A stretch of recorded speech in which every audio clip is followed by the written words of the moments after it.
It's I just got busy. I got busy.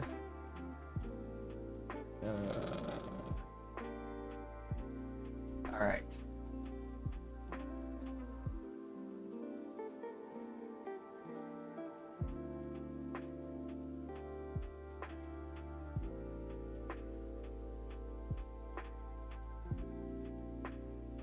Oh, why am I in the CS category? I should. There we go. Boom.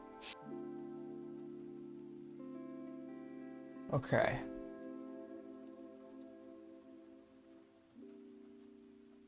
Where's my Coke? Yeah, here we go. Yeah, I know it's late. It's so smelly. I ended up being way busier today than I thought. So I just didn't have a lot of time. And rather than call it off, I decided to go live anyway. So it'll probably be a short show because Nick is back tonight. Yeah, just errands, man, errands. I thought had a lot more to do today than I anticipated, but yeah. What's up, DL? How's it going, dog? Let me pull this over here. Yeah, unlucky. Just got too busy, you know. How you guys doing today? How's everyone's Monday?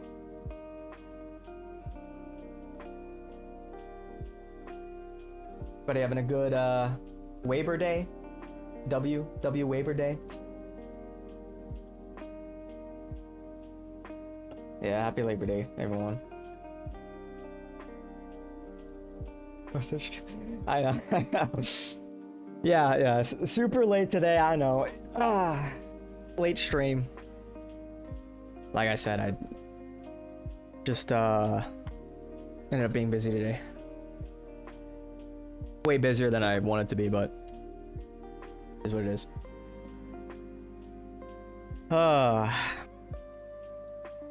Yeah. Chill day though. Chill day. Can't complain. You guys see all of these like these new nicks popping up? Like the it's like the Nickerverse, you know?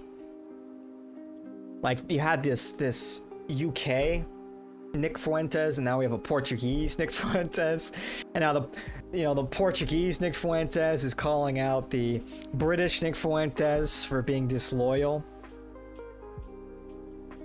What's going on? It's like, what the fuck? It's like, what's going on?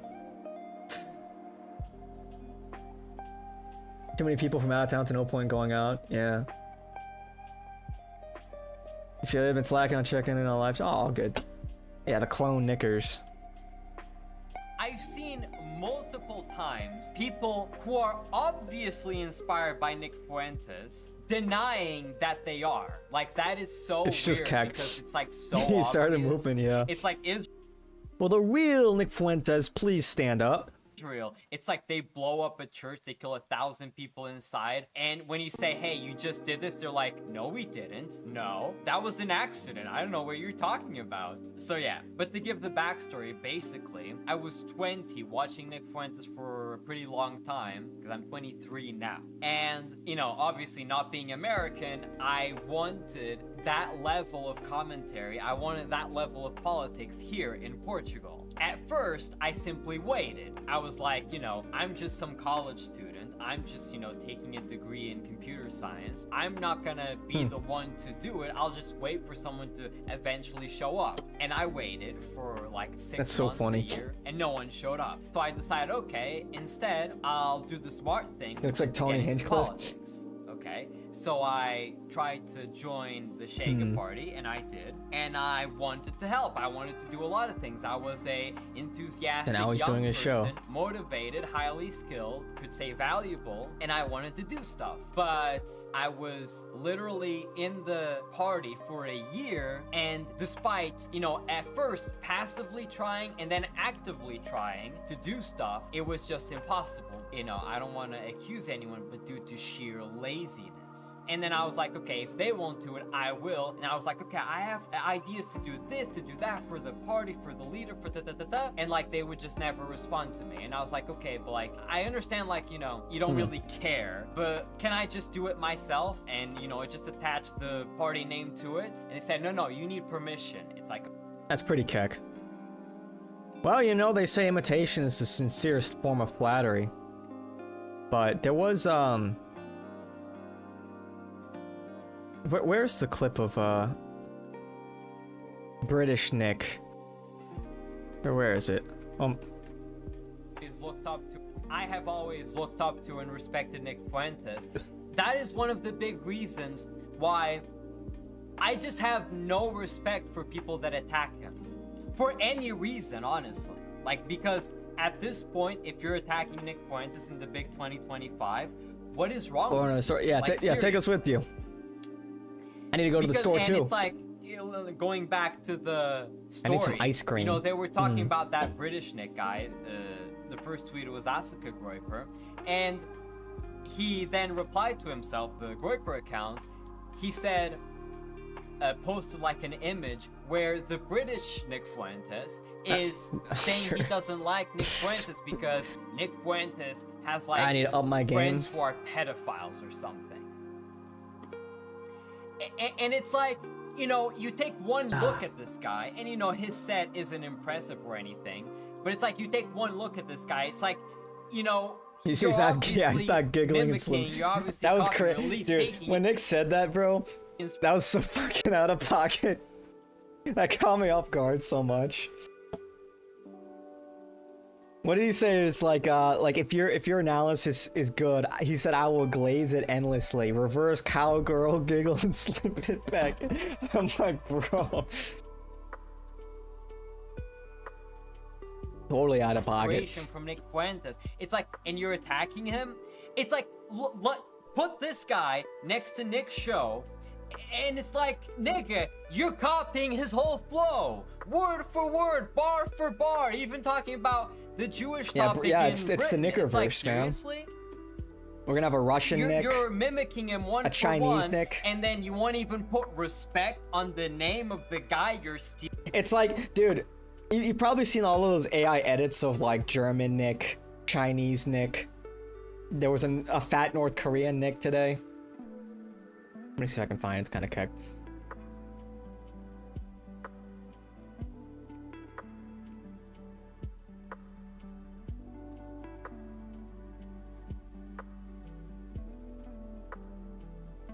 Are we serious?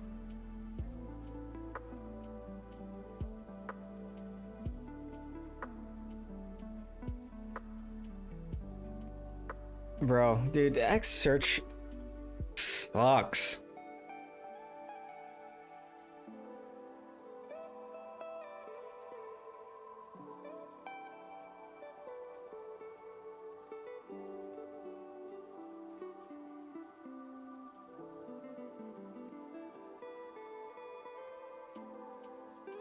Are we serious right now? I guess I should have fucking bookmarked it then. Whatever. Anyway, it was pretty keck. Nah, I'm not trying to become Nick.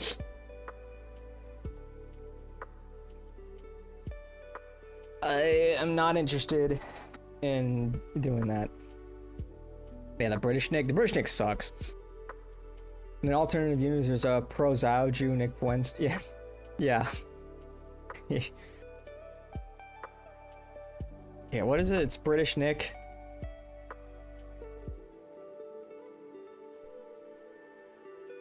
Here it is. It doesn't matter. You can argue about Labour, you can argue about Reform, you can argue about Tories, whatever. Alright, first of all, this is like, this is a clear giveaway, dude. Anyone who's unironic, like ironically or unironically posting the Vance edits is just a fucking retard. It doesn't matter, because they all like who's doing it? You're just out of touch if you're doing this. will do the same thing. Let's put it like this. Keir Starmer. His wife is a Jew. His children are Jewish. His cabinet is funded 3 out of 5. It's like literally, bro. His shit says prioritize Britain.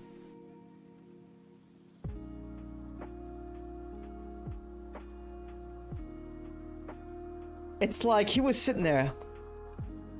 Well, let's do Britain first. No, that sounds too obvious. Prioritize Britain, I know. That sounds gentlemanly. That sounds persuasive. Prioritize Britain. It's totally separate. Like, really? Dude, the mic position's the same. Wooden desk. The mug. Background is just... I don't know, is this supposed to be ironic? Is this all supposed to be ironic? It's not really working for By me. Israeli officials. Sorry, Israeli investors. At that point, dude, just like... get a green screen, man. Looks closer to the Walmart version of Oswald Mosley than anything else. The mug and mic are the only thing. The mug, the mic. I mean, dude, it says, come on, prioritize Britain. Literally, prioritize Britain. The wooden desk, the suit covering the news. Why do you think he's... Nick's background's dog shit during the first go around. I don't care about the background, TBH. Just green screen, anything. It doesn't matter. But like, this is rough. willing to have private meetings with Larry Fink? Probably because he's being lobbied to. Probably because he has a conflict of interest with these things. Probably because he's getting a few shekels out of it. You might think that's where it ends. Okay, let's look at the Conservative Party. Kemi Badenoch. Can't even pronounce her full fucking name because it's like doing a voodoo spell. She was born in Nigeria. She studied in Nigeria, then the US, moved back to Nigeria, and then to the UK. She now sits there and goes... Now, what did she say about...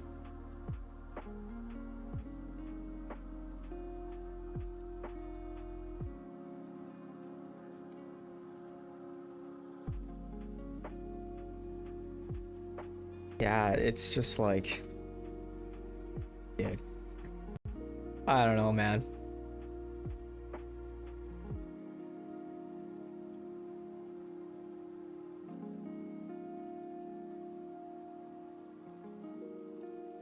There's an Australian Nick Fuentes?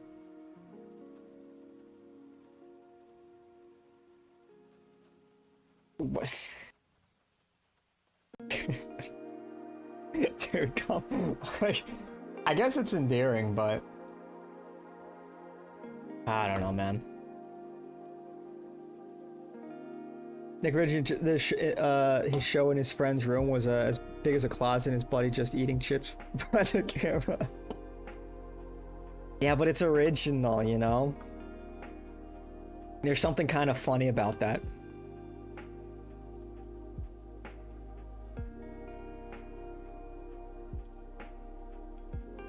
Yeah.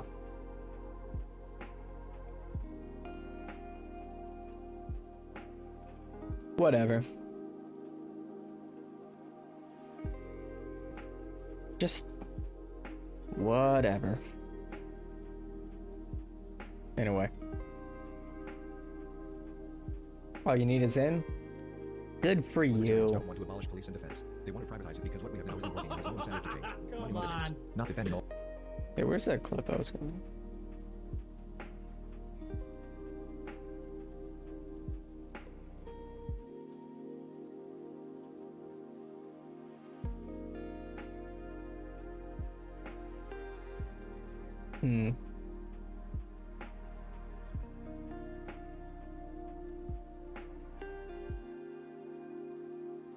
What the hell?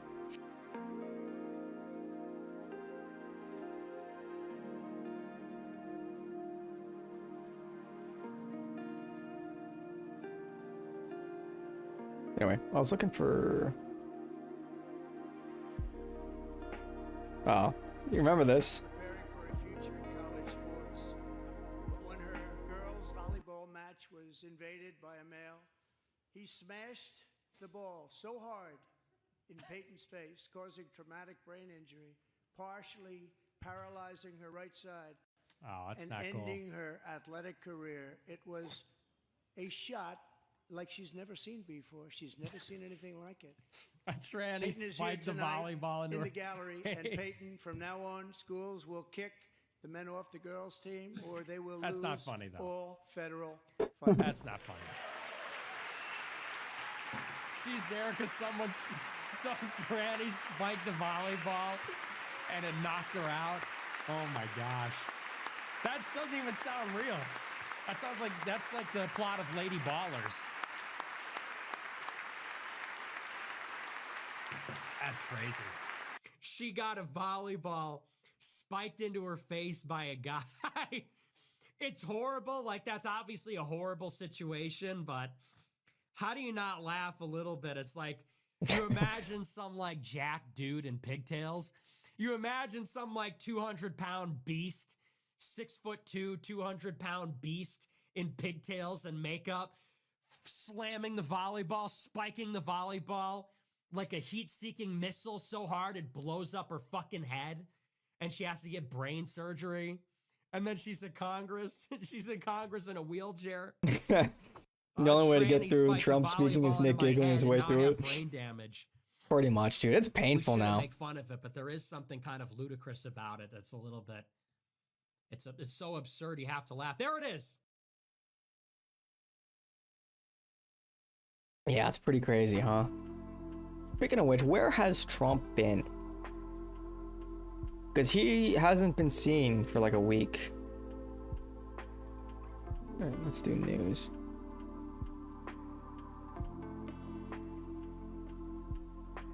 Why is Andrew Tate trending?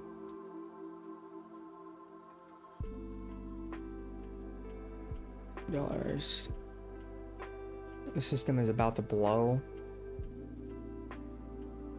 Bitcoin saves $1. I don't know. I think Bitcoin will do well. I think it'll continue to go up. But I don't know. I think Bitcoin practically it can't really be used as a currency. What is this? Bro.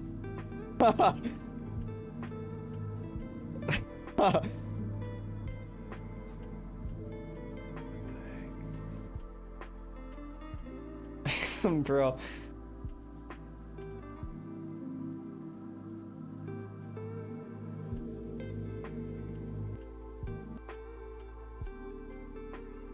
Bro, one message every hour and a half? Sheesh.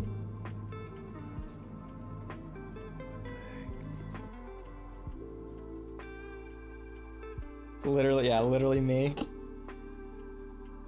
If I ever look, dude, if you ever see me on stream dressed as a fucking plant, just take me out back and end me. That's rough. Thanks for that, Kumquat. I appreciate that. I appreciate that. Thank you. Thanks, Kumquat. Always. What did you send me earlier? You sent me some other shit. Oh. This is good. This is a good channel. This is a good channel.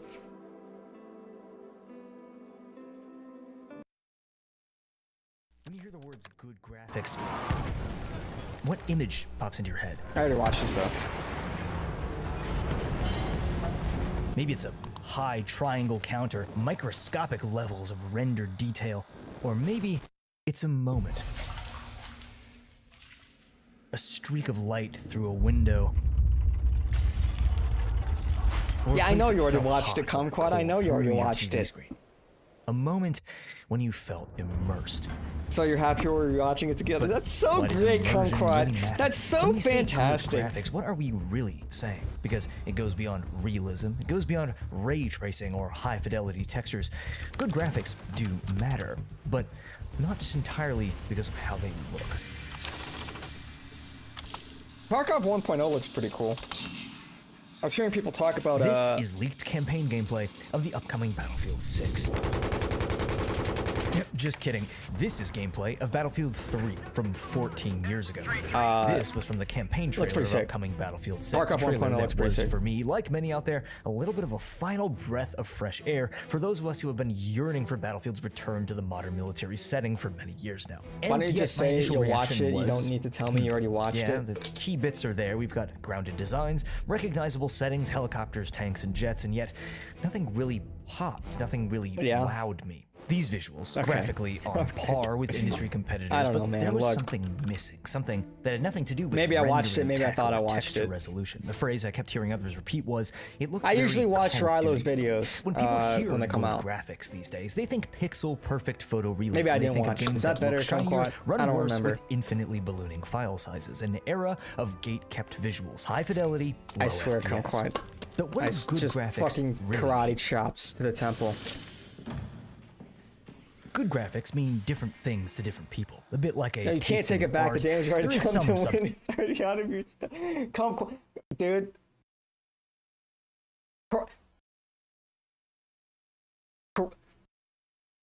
Karate chops to the fucking throat, Kumquat. On site. On fucking site. On fucking site. It's karate chops to the fucking throat. Objectivity. But then there's always those standouts where gameplay and visuals I don't align, ones remember where we if I all watched seem to this or agree. not. Because I don't know about you. When I hear those words, I actually don't there's a think I game have. that immediately comes to mind. Because usually I like videos. I'm pretty consistent with that, and I didn't like this one. Right? Like, let's go. Dude, I'm about to... We're what, 20 minutes into the stream? I'm already ready to fucking crash out. I'm already ready to fucking crash out.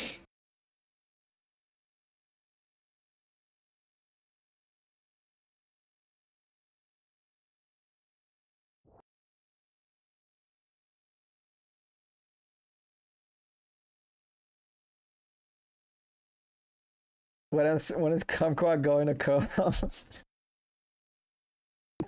Maybe when we play Arma sometime. Maybe we'll play Arma sometime. I haven't played Arma in a minute. I don't know what the updates are looking like. I don't know if they had their next big update. There's Arma. There it is. Update queued.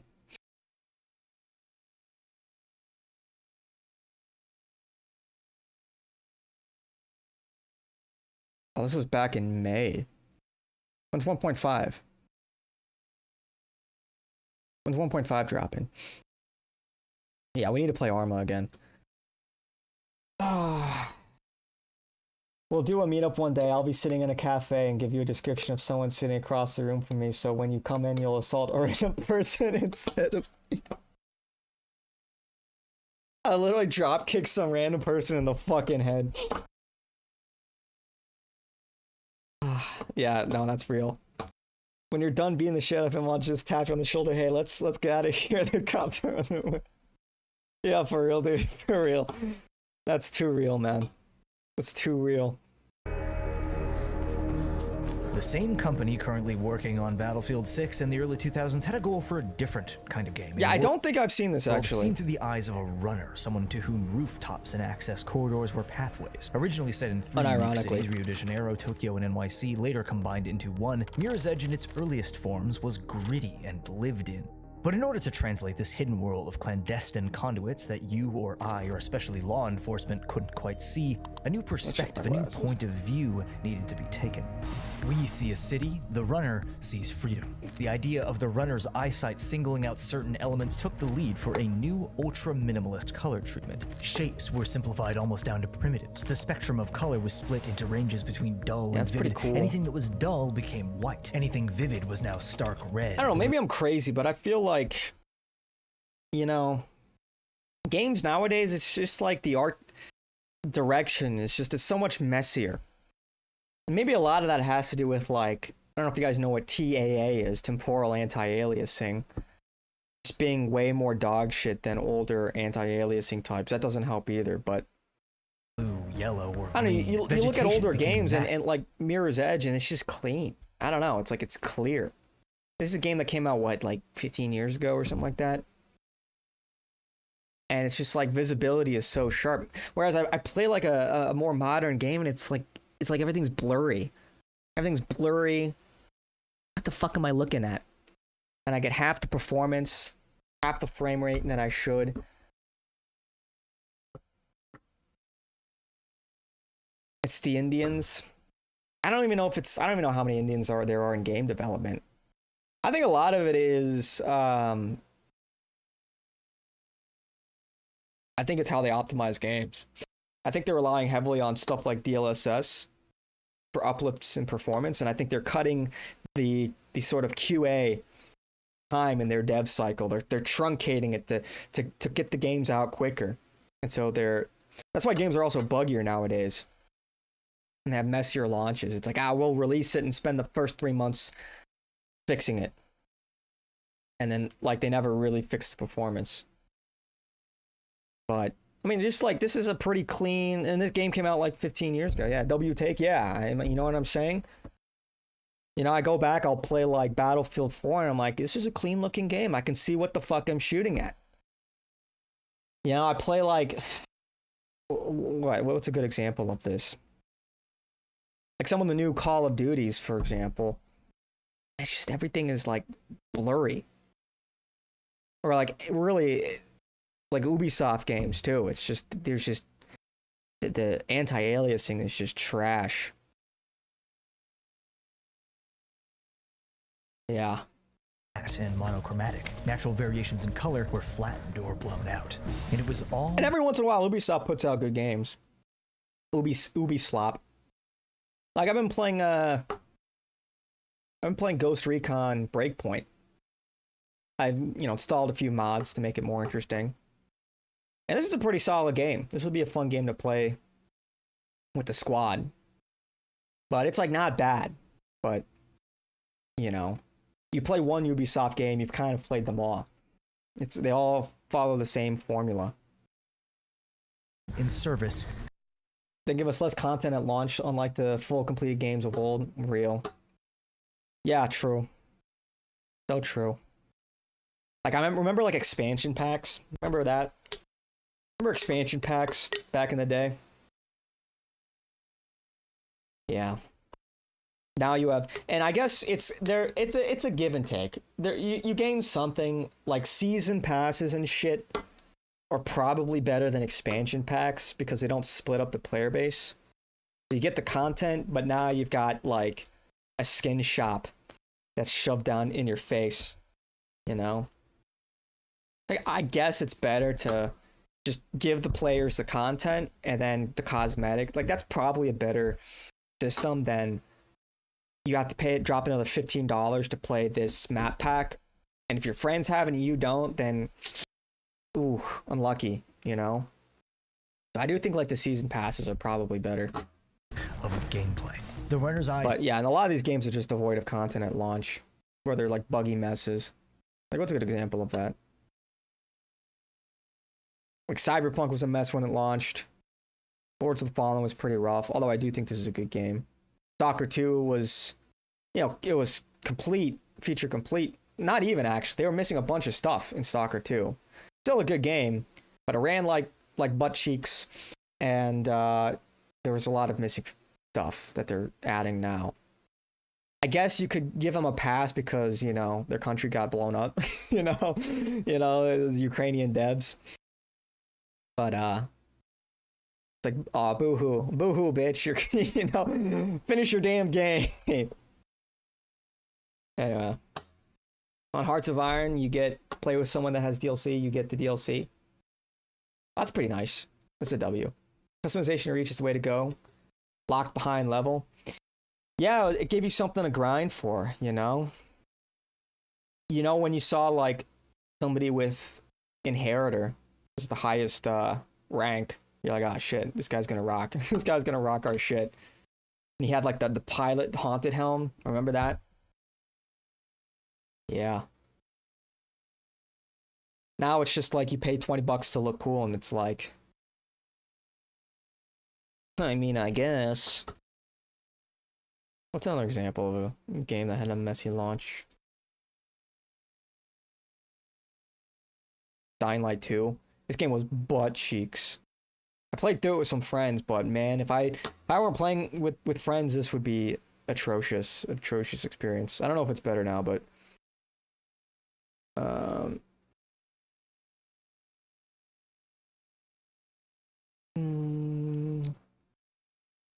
lot of these games are old. Halo Infinite, another bare bones game, had 0 content at launch.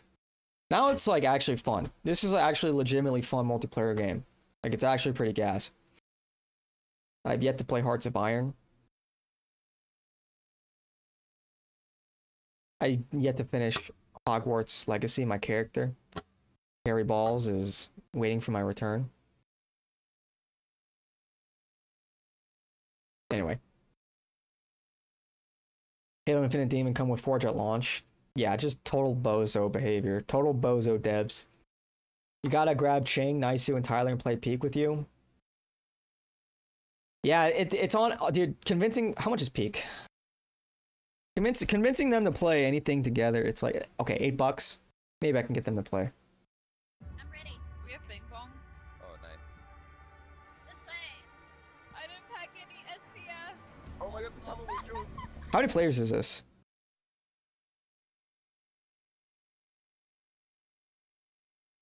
Online co-op.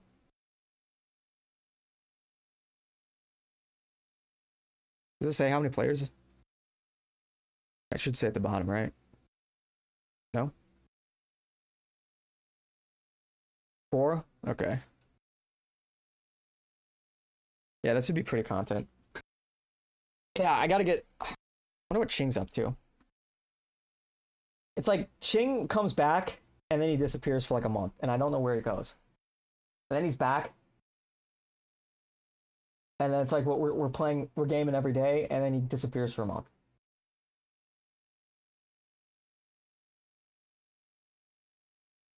So I don't know what's going on. Is naturally identified danger and safety, a pathway out or a dead end, and Mirror's Edge's art style gave us, the player, this power, replacing waypoints or a heads-up display with simple art direction.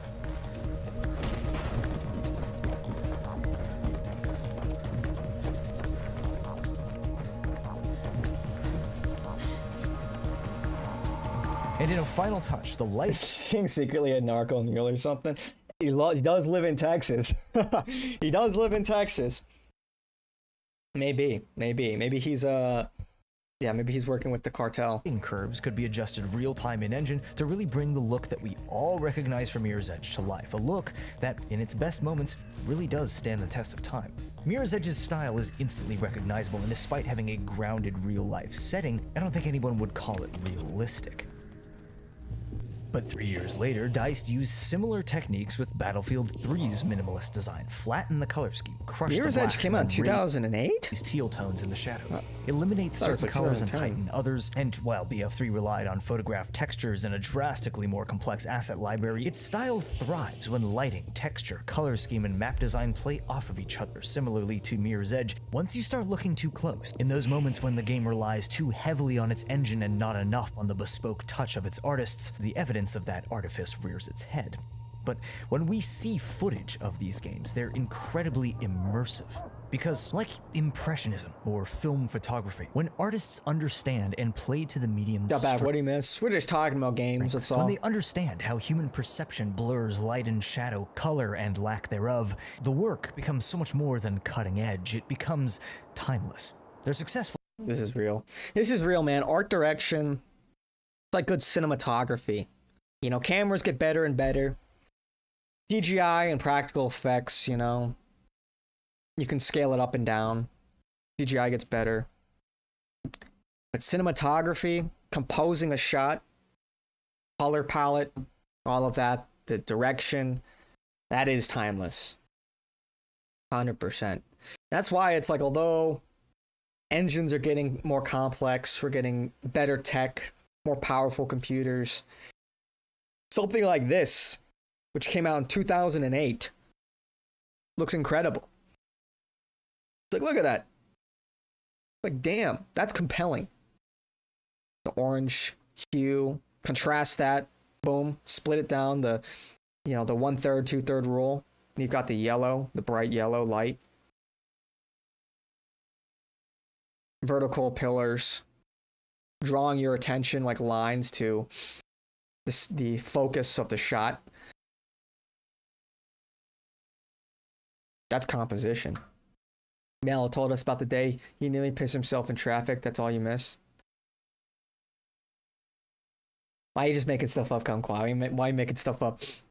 Well, not because of how close they are It was low-key weird, but it was... Okay. All right, to Kumquat. Okay. reality. Rather, they're successful because of which parts of reality they leave out. Because realism, no one actually wants or cares about that. And to be honest, I don't think that they care about technological innovation either, at least, beyond a fun tech demo. For years, I've struggled to understand this phenomenon, where later games in a franchise literally look worse than prior entries. Because even when a sequel looks more graphically intense or complex, shinier or more realistic, oftentimes that doesn't mean that it looks better, and, oftentimes it runs worse. Oh yeah, too. Battlefield 2042. This is, of course, the source of the anti-graphics argument. What should matter is crisp controls, a full feature set, optimized performance, and well-designed gameplay. But in tandem with all of these things, visuals do matter so much. Because a game's graphics, they're the first thing that you see. DICE's Battlefield has been the underdog for years now, and it's clear that with Battlefield 6, publisher EA's target is industry titan and eternal competitor Call of Duty. With Battlefield 6's basically confirmed Battle Royale mode, a page out of COD's book, Warzone being the latter franchise's cash cow for years.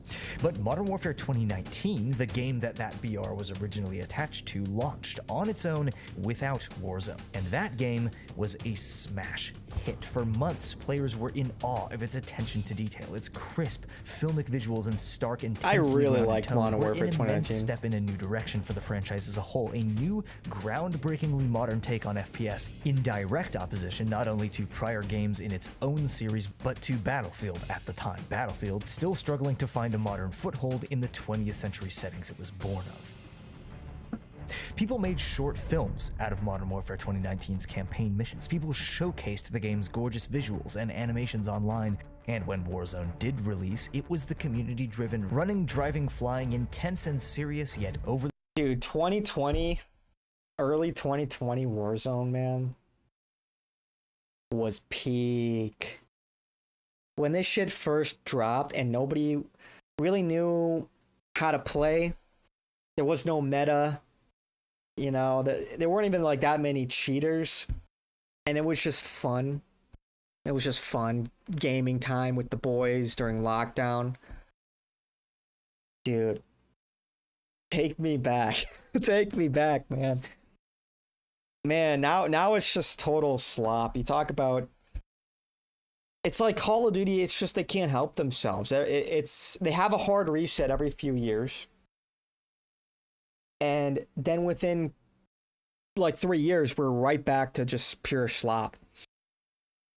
That's how Apex felt in the beginning. Yeah, I remember when Apex first launched. Yeah, that was pretty cool. That was pretty cool. I was back when I was competing in CS early. So, pretty fun game. But yeah, dude, Warzone was just like, what were your options up until this point? You had H1Z1, you had PUBG, you had Apex, you had Blackout. I liked Blackout. I thought Blackout was pretty fun. Remember Blackout? Black Ops, what was that, 4? And I thought Warzone was the greatest thing Warzone introduced was the fact you could purchase your teammates back. Because that people forget, like, you play PUBG, you die in the first, 5 minutes. You're just sitting there watching your team for who knows how long. You were just cooked, Oh, you also had Fortnite. I forgot about Fortnite. Even Fortnite added that feature because it was so popular. Then you had the Gulag. They added the Gulag, and that was just a genius. Yeah, I like Blackout too. I thought that was fun. But yeah, man. And the best unironically, the best era was the Halloween event. If you know, you know. If you were there, you were there. The Halloween event peak. That was, I think, the most fun I've ever had in Call of Duty. Maybe some of the most fun I've ever had gaming was playing the Halloween event with my friends. Yeah. That was peak Warzone. Yeah, I play a little bit of Helldivers too. You die halfway through, alright, go make some food, I'll go smoke a dart. Then you're back at full energy. Fortnite Season 3 was top. I played Season 1 and that's kind of about it. I've got the Black Knight cosmetic. But once like that's back when, like, you know, you see somebody, you build a little ramp, you start shooting at them. When I shot at, like, the day I quit Fortnite was when I shot at somebody, and then within 20 seconds they're building the fucking Taj Mahal, the Empire State Building, and they're fucking shooting at me from above. I'm like, what just happened? What just happened? I thought I had the drop. And I'm looking up at fucking Megatron. Like, this game, I don't know anymore. I don't know. Franken 90s, what the hell is even that? And I'm like, okay, this is not my thing. Rainbow Six when it was good. Yeah, I never got into Rainbow Six Siege. Yeah, I don't play much Helldivers though. Yeah, anybody in chat that wants to play with DL. I play it every now and then. The top and goofy niche that Battlefield. In the future though, like, man, what am I gonna be playing? What am I gonna be playing in the coming months? I'm gonna still be playing Counter-Strike. I'm waiting for Battlefield 6 to drop. That's gonna be huge. And then Tarkov 1.0, which, and I wasn't too excited for, but then I saw some of the stuff they're cooking. I'm like, okay, this might be really good. Recruit Russian with the boys, yeah. Rainbow Six is gay and sweaty. Played it for years. It was gay in retrospect. Yeah, I don't know. It's like you like carve a little like fucking glory hole in the wall and you stick your gun in there. You go fully prone, right? You're prone. You're looking out this little peeper hole, this little pervert hole, waiting for somebody to peek. I'm like, I don't know if I like this. Had at one point filled.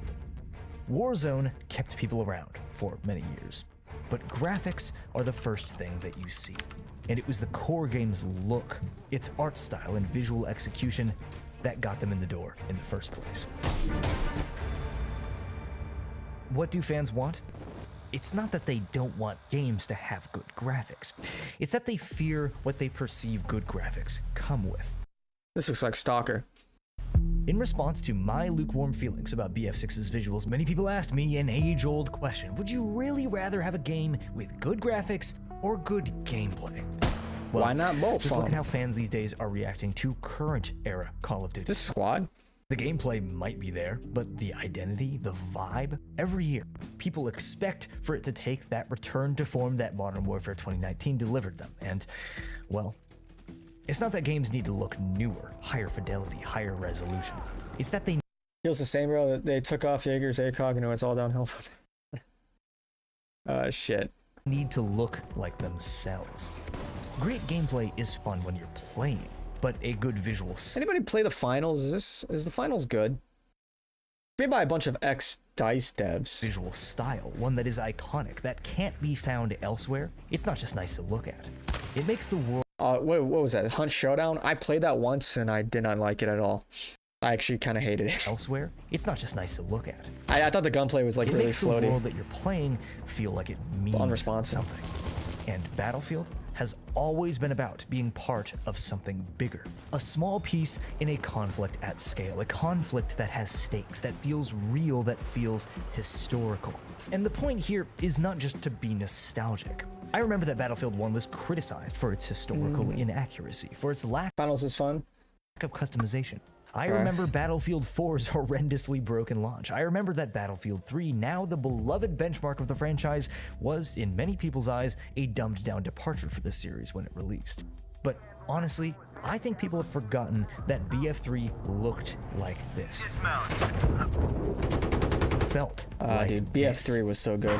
People have forgotten that there was a time not long ago when innovation in all sectors was not only expected, it was fulfilled. People have forgotten that publishers used to prioritize bringing new players into a world that was unmistakably new and unique, not just focusing on how to monetize those players once they were already there. Would I rather have good graphics or good gameplay? I really think that gamers. The hunt showdown is good, but the gunfights are indeed floaty. You have to be stealthy and tactical. You can't win consistently with randoms. Yeah, I think it might be Tarkov or bust. Not only can have both, but that subconsciously they. I just like, the worst part about Tarkov is just the cheaters. And that's honestly true for most multiplayer games at this point. But what makes it particularly brutal in Tarkov, one, I think there's more cheaters in your average FPS game because of like real money trading and all that. But it's the downtime. It's the downtime between raids. It's like, you die in game, okay, whatever. But then you have to spend the next like 8 minutes gearing up your PMC, right? Equipping your loadout, your meds, your gun, etc. Going back into the loading screen, load back into another raid for when all's said and done, it's like 15 to 20 minutes just waiting to play the game. That's the worst part about Tarkov. So it's just, there's so many cheaters in these games, man. It's like Warzone was infested for a long time. It's one of the reasons why I stopped playing. That and like aim assist was just ridiculous on controllers. It's just like, dude, it's just way overtuned. They need to. I think that maybe an audio-visual experience matters a lot more than we think.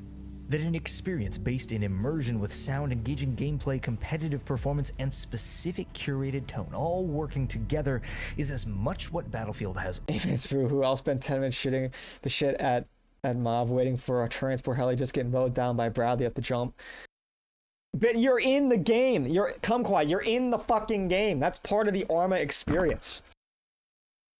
In Tarkov, you're shitting in a fucking menu.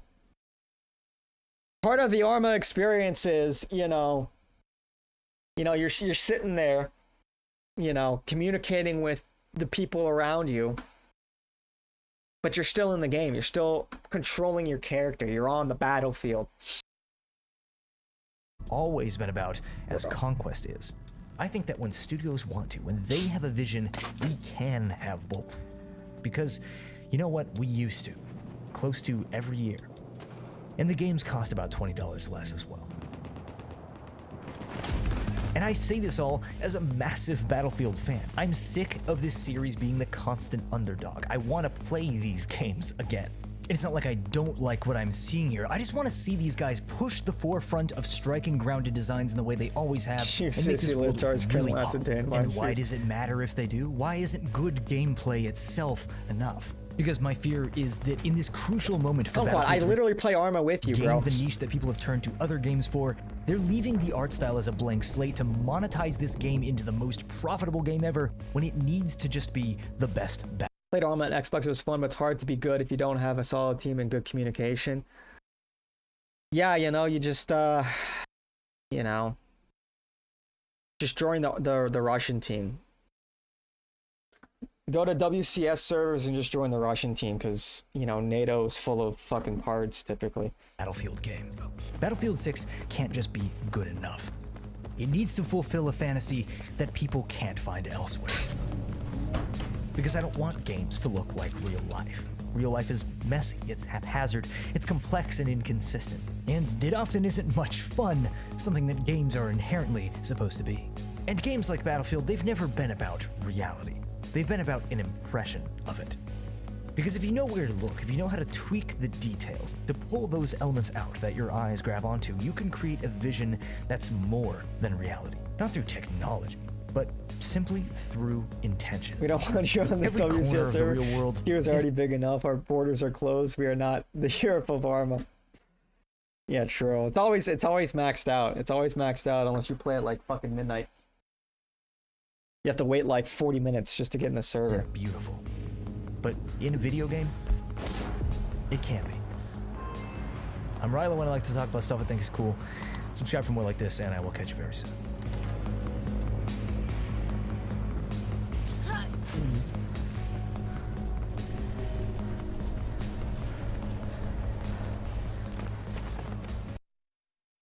Nice.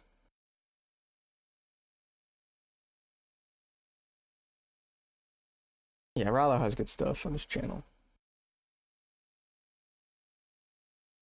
It's the sound 2 weeks ago. What is this? I don't think I watched this one. One more run. It's about Tarkov and All I need is We're gonna break one out. more run. oh, it's an ad.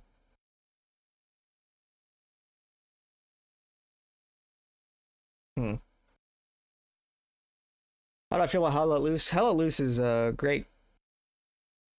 Played it a while ago, but it was good. It was a good time. Mm-mm.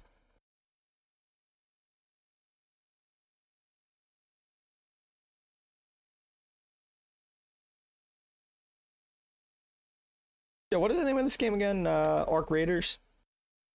I haven't played it, but everyone who's played it said it's peak. I used to play a game when I was younger, like an actual game in real life. And I know this might sound a little weird, but I used to hide from cars. I would run through the streets, alleys, and parking lots, trying to get from one point to another to a made-up safe zone without any car's headlights ever touching me. It was weirdly exhilarating. I was imagining that they were some kind of autonomous drones or creatures that if they saw me, I'd be done for. And while this game was just in my head, or whoever I played it with, I always wished that I could play it for real. And then one day, I did.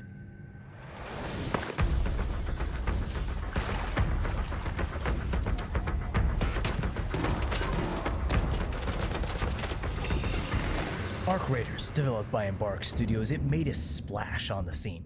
It was alluring. It hit viscerally for a wider audience than I think even the developers anticipated. But why? The game grabbed people in this way not because it looked, sounded, or played better than others, not because it finally did justice a certain game mode people were looking for. It hit because of something much deeper. Something that we all experience without ever realizing it.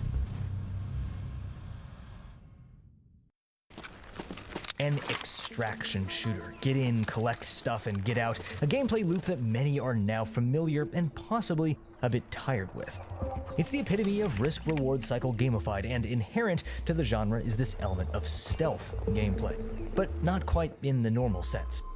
Stealth games, of course originating with Metal Gear and the like in the 1980s, are often centered around espionage, spycraft, and covert themes. Get in, execute a task, and get out without being detected. But games with stealth elements aren't always stealth games. In some games, you want to stay stealthy because it provides you an advantage, control over your situation over the battlefield, and in some games, you stay quiet because you just can't handle what happens if you don't. The feeling of being outmatched, it's one of my favorite little reverse power fantasies in media. Take in the Forever Winter. You scavenge active battlefields between massive mechanized armies, always trying to worm your way around the pace of the battlefield, in between skirmishes. Inspired in part chillingly by real-life warfare, your safest path is always to never make yourself the threat, to simply not be worth the ammunition. In Rain World, you feel a similar... Is that game decent now? It looks cool. Forever Winter. Got like a cool art style. But her when it launched, it was cheeks. The threat, to simply not be worth the ammunition. In Rain World, you feel... There's like another game, does Rallo talk about it?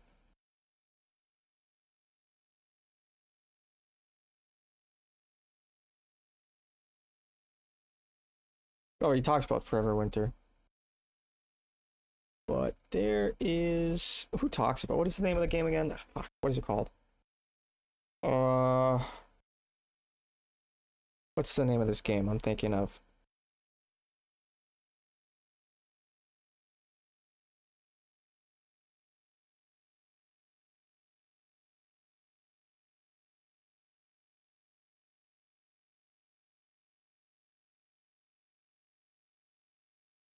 What is it called? Beautiful Light is another game that's on my radar. Fuck, what is it called? Made by like one guy. I'm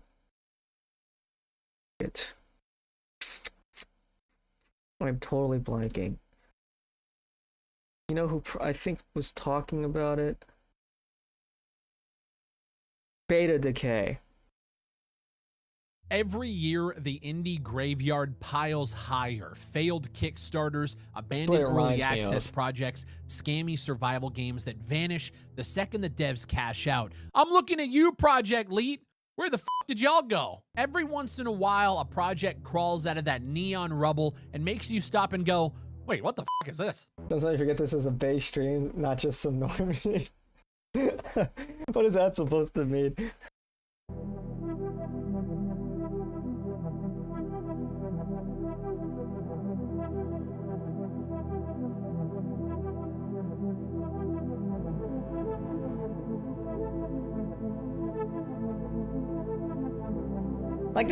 There's something really like the arts. This kind of art style genre. What do you call this? Like grimdark, techno-futurist, almost like Matrix, but if Matrix like wasn't gay, you know.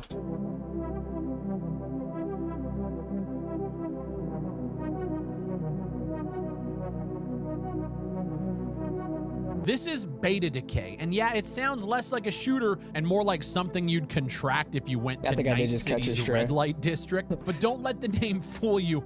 This is one of the most ambitious indie games that I have seen in years. Beta Decay is a voxel-based cyberpunk RPG built in Unreal Engine 5, and it's set in a colonized exoplanet metropolis where factions, megacorporations, and syndicates are all vying for control, and you play whoever the hell you want to play. You can be an engineer repairing spacecrafts, a mech pilot dropping heat seekers into city blocks, crime bosses running raids in the neon labyrinth.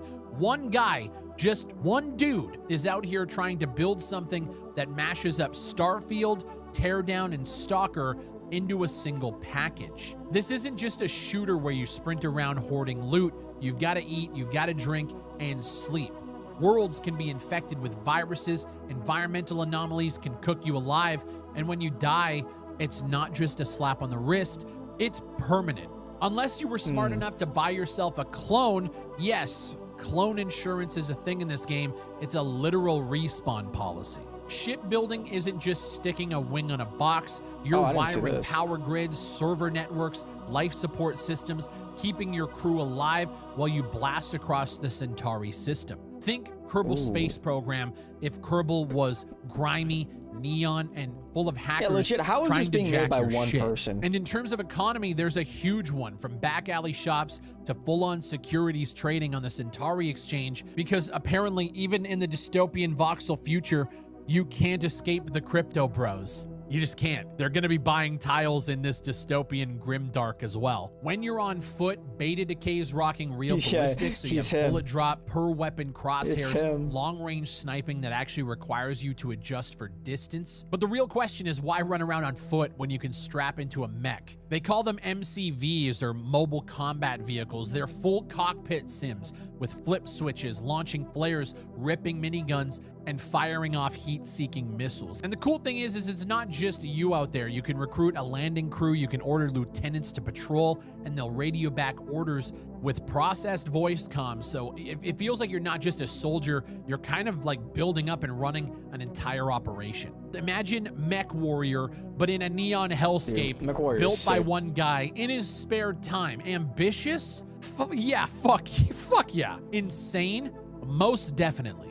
To the point where I don't actually believe this game is going to be what people are hyping it up to be, but at the end of the day, watching this project get built out, while I have zero stake in the game, I haven't pre-ordered anything, I don't back them on Patreon, I'm just watching as somebody who is interested in game development and creating very cool concepts that get people inspired and want to play games. It's fun to watch from afar. When the game launches into early access, we can actually see what there is to offer. Is it worth our money? And is there a future here that we can see, however dark it is? And in this world itself, it's fully voxel based, which means terrain can deform, buildings collapse, and foliage can break under different gunfire. Not everything is destructible, but from the sounds of it, you're gonna be able to make a huge impact. And then there's the weather. Rain muffles when you step under cover, wind whips through different foliage, your character's hair, and even your clothes. So there is a bunch of simulated like cloth physics and wind physics. And the lightning can straight up strike and kill you if you're unlucky. And somehow, despite all of this chaos, we'll just fucking call it chaos, the whole package has been optimized in its current pre-alpha state to under 700 megabytes. I'll believe it when I see it, but that's what I'm reading online. If this project somehow falls through, I really want Call of Duty to hire this guy to simply reduce their fucking file sizes. Firefights with 40 to 60 AI on screen apparently run smoother than most $70 releases this year. And apparently even multiplayer is coming with player-hosted servers, PvP, co-op, LAN. The exact player count we don't know yet, but the roadmap is there. Imagine Tarkov-style survival. Yeah, 700 megabytes. Voxel, cyberpunk. I mean, come on, like look at it, dude. Like it looks like Metal Gear Solid 1. And it hopefully doesn't cost you $250 for the unheard edition. And listen, I know that if this thing was anything over like 10 gigs, something's gone seriously wrong. The community's been buzzing, man. Reset Era, Reddit, Steam. A lot of my comments have been mentioning this game for the last 6 months. I've seen it. I've been waiting for more information. And today I just decided to do a deep dive on everything we possibly can find about this game. A lot of people are saying the game is too ambitious for one guy, and honestly, it probably is, but that's exactly why it's worth watching. What if the Madman pulls it off? It's funny, I'm getting a lot of the same vibes that I did with the Forever Winter in terms of the hype going into an early access launch. And then when I finally got my hands on the game, it was a buggy mess. And those were honestly some of my most controversial videos on this channel. I voiced my opinion. I thought the game was kind of ass, and I got fucking roasted from the community. And even to this day, I still follow along. And any sort of criticism that gets levied against that game, even though it is in early access and they're trying to gather feedback, if you criticize the game at all, you are met with a flurry of angry people who just want to burn you at the fucking stake. And I'm getting the same kind of vibe watching this as well from the community standpoint. And I really hope that when this game goes to early access, I obviously know it's not going to be perfect, but I hope that there's enough meat on the bone to warrant whatever price tag the guy wants to throw on this thing. And I hope that when we criticize and bring up issues and talk about the problems, I hope that there isn't just blind fanboy rage online. I'm very much hoping that we can have real conversations about the state of these fucking games, unlike we could with games like the Forever Winter. Even though now you look at the reviews and people are saying the exact same fucking things that I said a year ago. People are waiting for all of these issues to get fixed, but they wouldn't let you talk about it. It's fucking weird, and I hope this game ends up differently because it looks awesome. It looks like it has so much potential. What I find with games like this is it brings in a crowd that they get so enamored with the hype and the glamour and the glitz and the potential, and they forget about the right now. If this game becomes what I think a lot of people want it to become, I think that'll be fucking incredible. And we've seen a lot of solo developed projects in the past year or so that have done very, very well for themselves, even in their early states. I'm talking Voidbreaker, I'm talking Schedule 1, and Beta Decay might be on that list as well. Now, quick break. If you guys are enjoying the content, you can become a channel member for just 99 cents a month. That's literally on and helps pay my development team to allow us to do indie development. Listed if you guys like. So guys, that's Beta Decay. I have finally made the video that you guys have been asking me to make. I've just been waiting for more information. I've been hoping to see some sort of like... I mean, it looks really cool. Look, it's obviously very ambitious. One of those things, man, I've like seen so many early access games. Most of them crash and fail. That it's just one of those things it's better to just watch from afar. Need a Gears of War reboot, but not the game, but like the original. Dude, Gears of War 1. Remember that?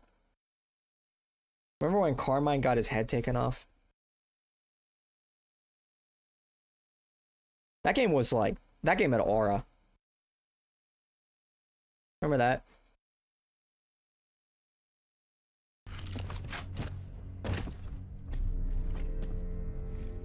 You good? Yeah, but I got a problem. Something's wrong with this thing. It keeps jamming. See? Sniper! Take position! Yeah, Gears of War. Dude, Mexicans love Gears of War. What's going on? What's up with that? Why do Mexicans love Gears of War so much?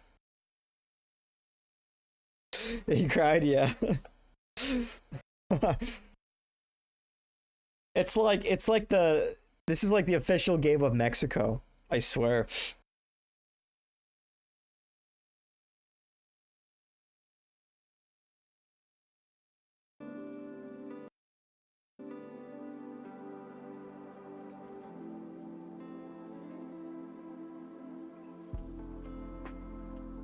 Yeah, he's yeah.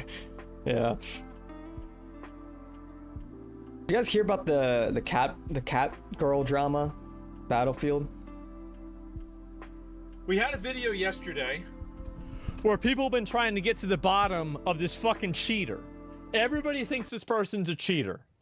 Now, at this point... Now, I clocked this person as a cheater from day one, but, like, I don't know if you guys will care about any of this shit. Am I convinced that they're a cheater? Yeah. Yep, I'm convinced. I'm convinced. I think so. Especially after they showed that AI telemetry thing. Yeah, talking to the guy through the rocks. That's it. Yeah, maybe we should watch the... Because there's a guy, Call of Shame, who's been covering this. Does he have a link to the... I like Call of Shame. He's been calling out a lot of the, like, people cheating. A lot of these cheating streamers. But... I guess we just watch Asmongold's reaction. That's fine. Bro, look at how many uploads he has. He just uploads all his segments. He's got a well-oiled machine. It's a well-oiled machine. That's how to do it, man. That's how you do it. You stream and then you just cut up all your segments and upload it to YouTube.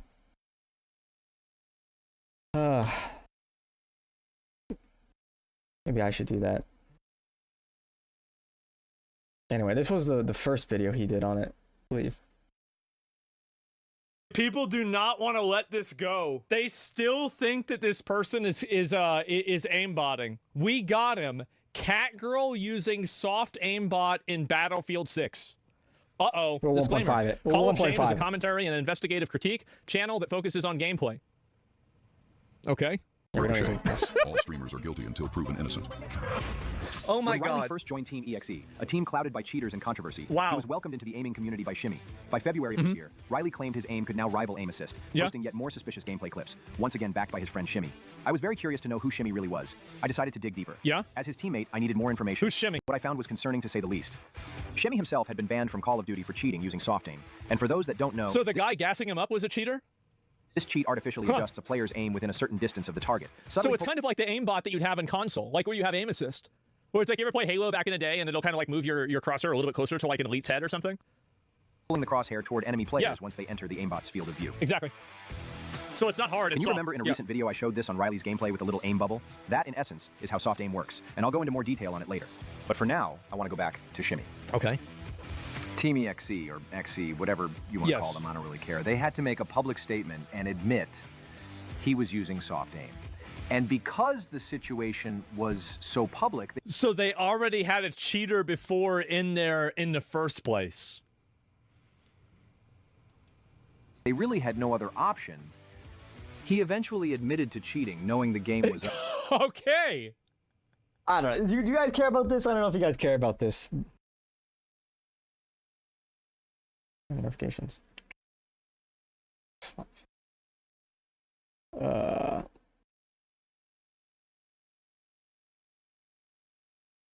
I don't know if but it is like there's just a lot of people cheating in games. It's content. I guess it is content. There's just not like a lot else going on today. You know, so I was initially going to talk a little bit about Trump. She's been kind of MIA for like a week now. I don't know if you guys saw, but like it was trending. Trump dead was trending a couple of days ago. And I think a lot of it was just engagement bait, but I think something is going on with his health.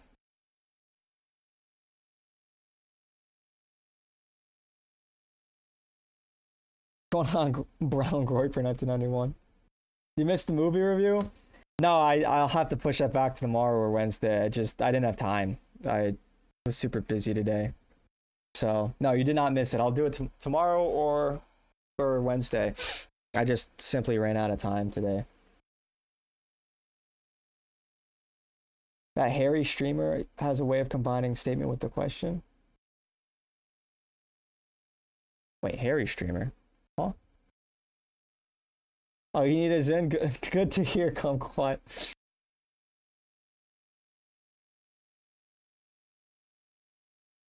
Hey, who's the hairy streamer? Huh?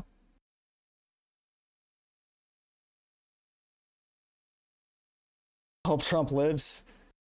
Yeah, obviously, I don't wish him any harm, of course, even though I disagree with him. I don't know what's going on with that. Harry Sissy? Harry Sisson?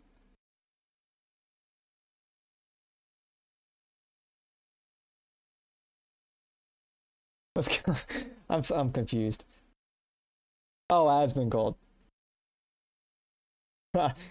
Yeah, I like Asmongold. I say this all the time, but he's the normie barometer. If you want to know, if you want a glimpse into the world of like normie politics, like kind of centrist, moderate conservative politics, I think Asmongold is like a good portal into that.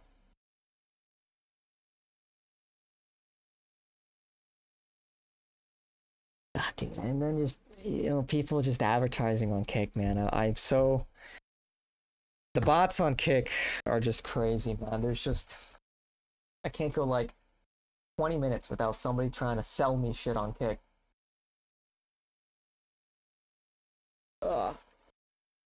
Nick Fuentes, Myron Gaines, 2028. Yeah, Nick is too young, though. He can't run. Yeah. What, it's going to be another 8 years or so? Asmon is hilarious when he drives Hassan insane by just being centrist. It's a really great troll. What they selling? It's just, engagement and bots and shit. It's like this guy, like on Kick, he's like, I can share your live stream to a large Kick community in order to hit more followers and also views and chat activities with active income. DM me. It's like, dude, are we serious right now? Yeah, nobody wants fans. Nobody wants fans at all.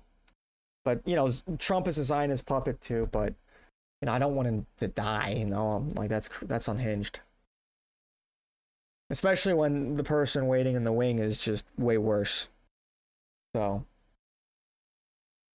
yeah, just pretty much just Indian scammers and bots and whatnot.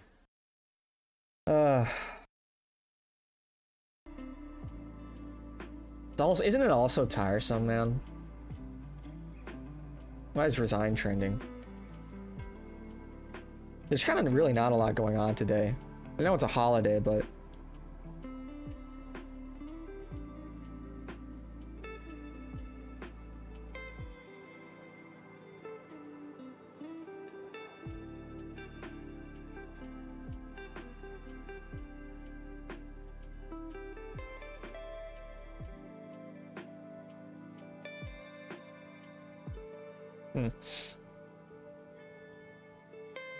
Love Trump, but he bent over for them boys. Yeah, you know, he's controlled. 100% controlled. It is what it is. You know, we don't have to be emotional about it. Some people black pill, some people hope. It is what it is, man. He sold us out.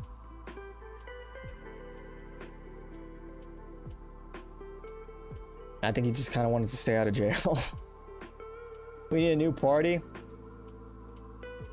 I don't know. I think it's easier to infiltrate one of the existing parties, and it's probably going to have to be the Republican Party. And to do that, we have to be willing to let the Republicans lose.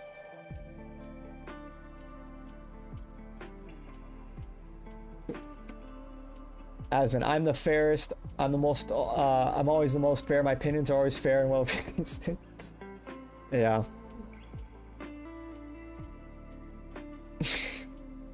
Dude, Hassan. Yeah, Hassan's just not a smart guy.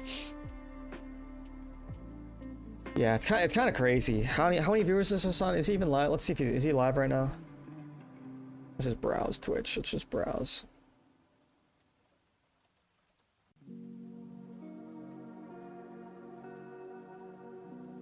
No, he's not. But he'll get like 30,000, 40,000 viewers.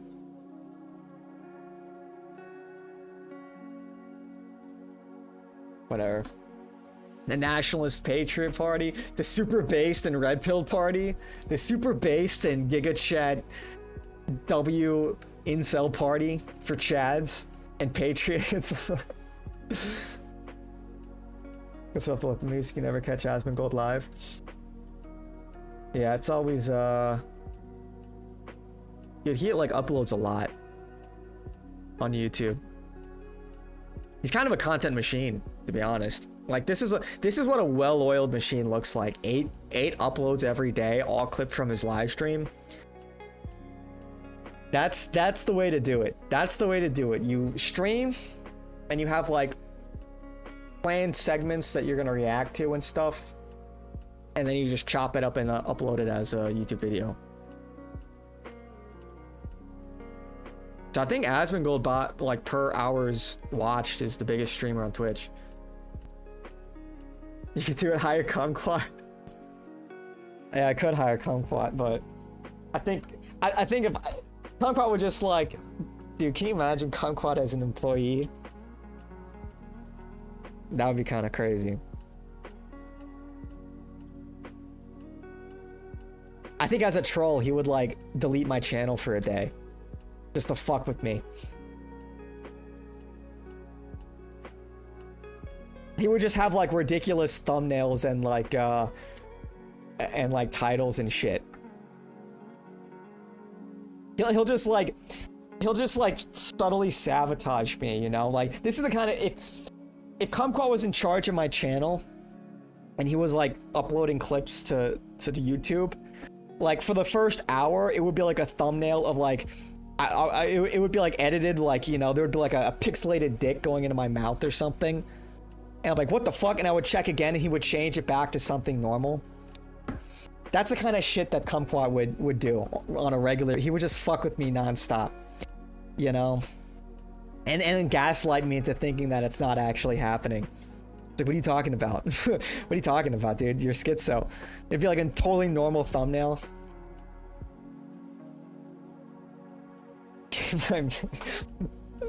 Fake Kumquat and Zin. I like how Kumquat has his own lore now. I love it. It's just like insane. DS2 clutch and title. Femboy takes on 5 dudes at once with a pick a mellow with cat. Yeah, literally, dude. That would literally be my fucking life. And I would go back to check my channel later and it would just be completely different. Literally. Dude, you guys should have seen the Valorant schizo work. That was legitimately, I thought I was going fucking crazy. I thought for real, like Kumquat made an alt account because this guy was, they were sharing a single brain cell. They were on the exact, they were doing the exact same stuff. They understood the gaslight assignment. I have not fully psychologically recovered from that arc. To this day, I don't know if that was actually Kumquat. He denies it. He says it wasn't actually him, but I don't know. I have no idea. You don't remember that one? What did I do? Oh, wake up with 300,000 Indonesian subscribers. Oh, dude. Bro. The psychological abuse. It's like you just watching somebody slowly lose their sanity over like 5 years time. Yeah. But this is something like this is what I should do. It takes a lot of time and effort. So. Oh, did he react to Nick?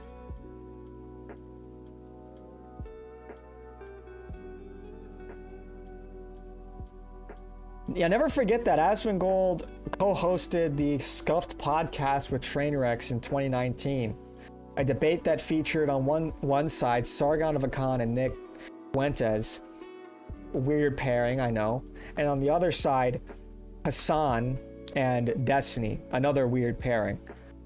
And they were debating from a right and left versus left-wing perspectives. Of course, nowadays, dude, like Sargon, like they all hate each other. They all, like all four of those dudes on either side all hate each other and they have nothing in common. It's just bizarre. What a weird time. Melo single-handedly stops the Indonesian revolution. Add Rocket to your list. I can add Rocket to the list. No, it'll be like yeah, I stop what's going on in Indonesia. I'm like Michael Jackson on stage when the guy's pointing the gun at him, just like you know what I'm talking about? You know, this is me unironically stopping the Indonesian riots. Have you guys thought about giving peace a chance? Have you guys thought about giving peace? I'm just handing out Cokes to the police and the protesters.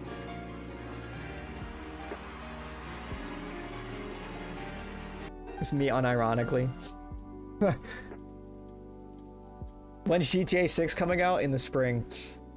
Coming out May? I know, I will definitely be playing that. Wait. But it's not coming out on PC. Dude, I totally forgot it's not coming out on PC.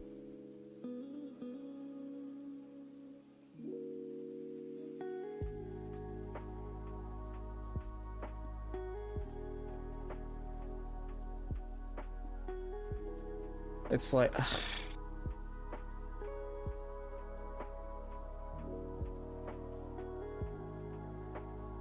You like Sargon? I think he kind of fell off. Is there a second trailer for GTA? There have been a number of trailers, I think. Academic Agent, I watch a lot. I think Sargon's a little out of touch. Academic Agent is I just follow him on Twitter. I don't know. I don't think Sargon likes Nick that much. He wanted to debate Nick. But yeah, I think Academic Agent has been better. Traditionally, the GTA's come out year after. Yeah, I don't want to have to wait a fucking year, dude. How many months we got? May 26th is the release date. May 26th. So, I mean, we have 9, almost 10 months to go, right? A little rough. A little rough, because we just started September. And it's at the end of May.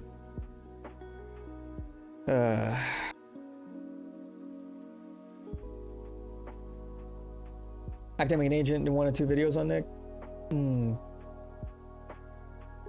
It goes way over my head sometimes. Interesting. Yeah, I don't really consume his content. You got a Series X? Yeah, dude, it's like I don't want to have to go and buy a fucking console, you know, dude. But the cultural impact. Think of the cultural impact. Everyone's gonna be playing GTA 6. No game developer wants to release their game anywhere near GTA 6. I think that's why Battlefield 6 is coming out this year and not next year. Because they were initially planning to duck GTA. That's how big that game is going to be. Everyone's going to be playing it. And then here I'm going to be like, hey guys, I guess we're going to play Counter-Strike today. I guess we're going to play Counter-Strike today. You guys like Counter-Strike, right? I feel like such a fucking loser. All the kids are going to be playing GTA. Talking about, oh, did you see those? Did you see the GTA? Look at the customization. Look at the jiggle physics, bro. And I'm going to be like, yeah, dude. Hey, you guys want to play Skyrim? You guys want to play, let's play Arma. Damn, I got World War 3 before GTA 6. Real. Real. I think Mage got a lot of good things to say about Nick. It was nice to see. Yeah. That is nice to see. But I wonder what Asmon's been saying. I don't think Asmon says anything like good or bad about Nick, because Asmon, look, say what you will about Asmon. He's riding that line on Twitch. He's riding that line. If he is even slightly more to the right, he would probably get banned, and he knows that. You know, people are slightly more based. So he's almost like a pipeline. He's almost a part of the pipeline, whether he realizes it or not. You know? Sort of like how Alex Jones was part of the pipeline. Speaking of Alex Jones, apparently Owen Schroyer left InfoWars. There's some kind of falling out with Alex. Yeah, I'm sorry. Let me reiterate this. When I answer the call, you are on the air. So anybody about to call in? Okay. Yeah. Which I don't know what the story behind this is.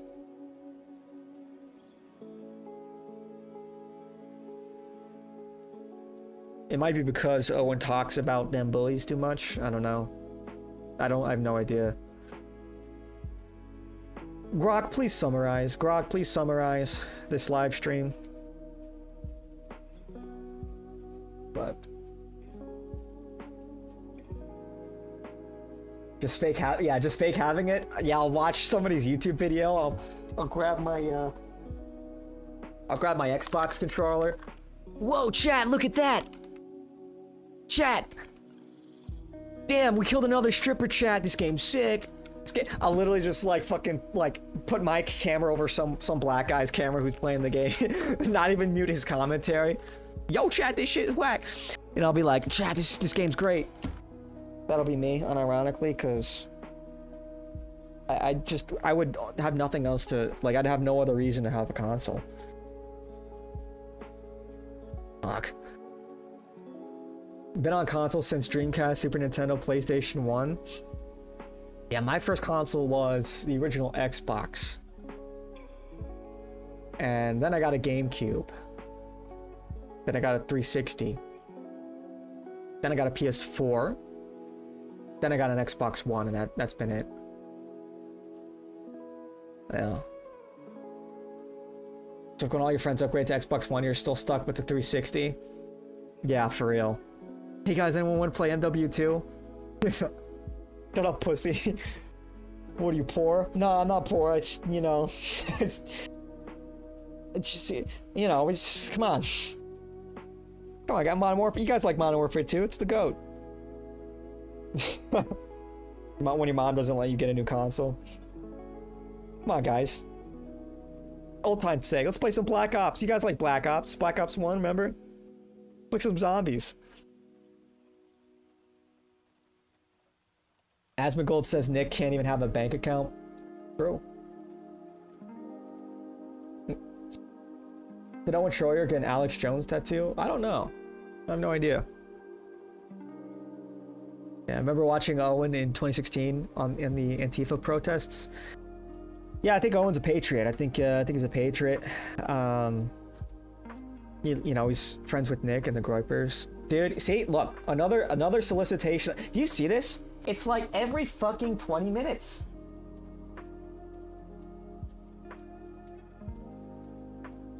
Every 20 minutes on Kick, bro, I swear. Unbelievable. That everything except trash trash PS3. Dude, I wanted a PS3 so badly because I wanted to play Metal Gear Solid 4. You know, I watched the YouTube video of the opening scene in Metal Gear Solid 4 so many times. I had it like memorized. War has changed. ID tag soldiers carry ID tag weapons and ID tag gear. I wanted a PS3 so badly. My mom would not let me have one. She's like, you don't need more games. I'm like, Mom, it's Kino. It's peak. You don't understand. Spent 2 years on NFS Most Wanted. Playing PUBG. Nah, PUBG. Good old days. Game still holds up. Owen got these tattoos. Trump because he's got my back and Alex because he's got my front. Damn, you hate to see it. Rip kick.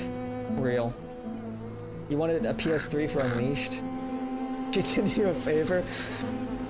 Maybe she did, but I always wanted to play this.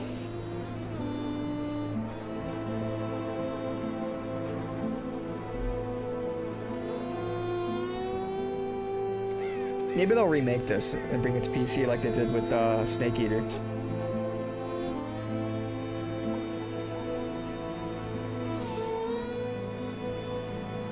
You know, Kojima's based, you know?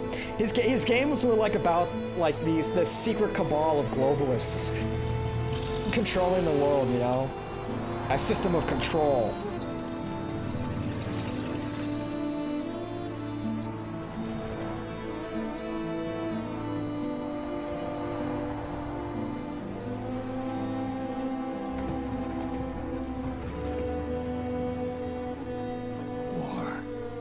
Has changed.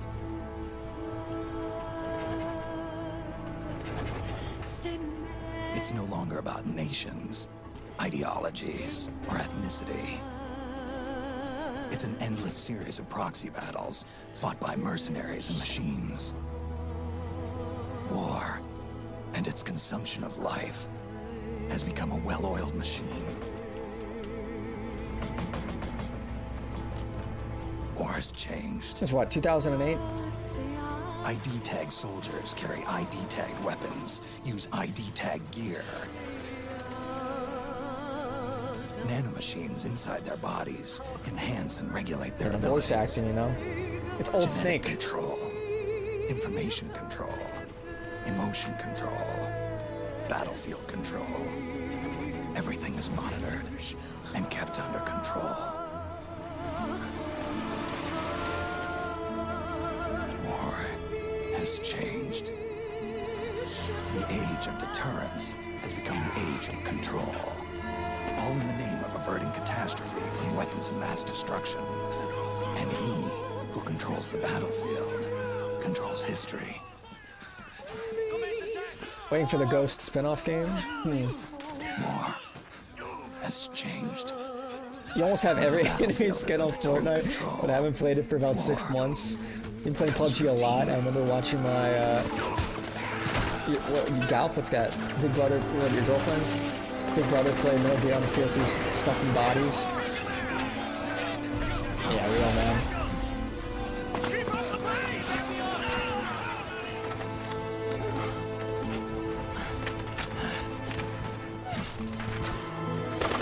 I don't know why did you plug you almost have every anime skin on Fortnite? What did that have to do with anything?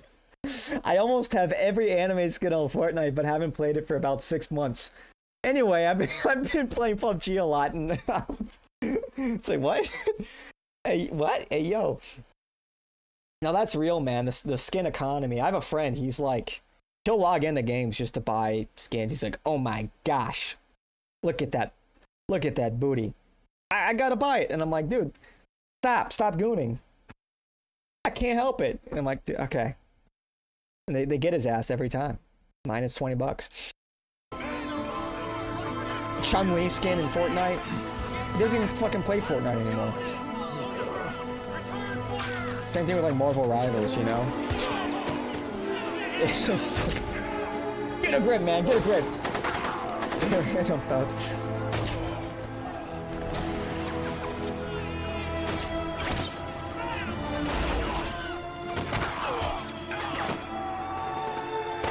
I just thought that this was like 11-year-old me. I was like, holy shit.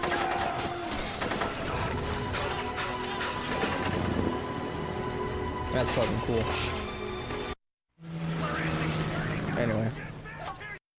Anyway. They should put Nick in Fortnite. Yeah. Prank in 90s. Have like AI generated Nick. Remember when they had Darth Vader? And he started calling people slurs and shit? So they already have the technology. It's possible. They're just lacking the willpower. What the fuck are you talking about? Your wife's most common words? She wouldn't understand. She wouldn't understand.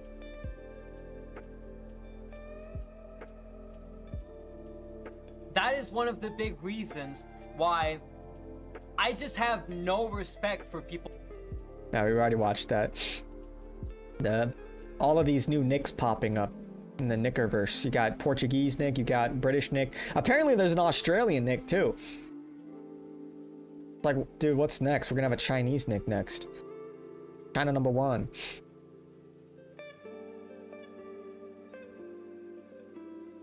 Crazy work, man.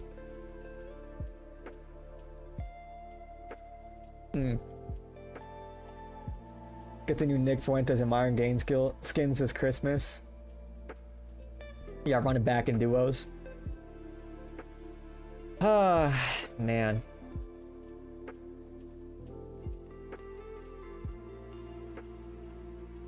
Flux Saps Nick. Yeah. The goats. You're a brown mixed Groiper Nick fan? Real.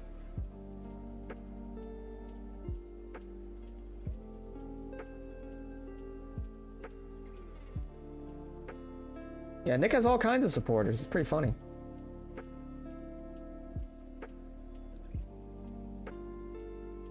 Andrew Wilson skin in Fortnite. You're brown, I couldn't tell. Brown Groiper, 1999. 1991. Hey, do you know I'm brown? Oh, wow. I didn't know that. You're telling me for the first time. Literally brown Groiper, 1991.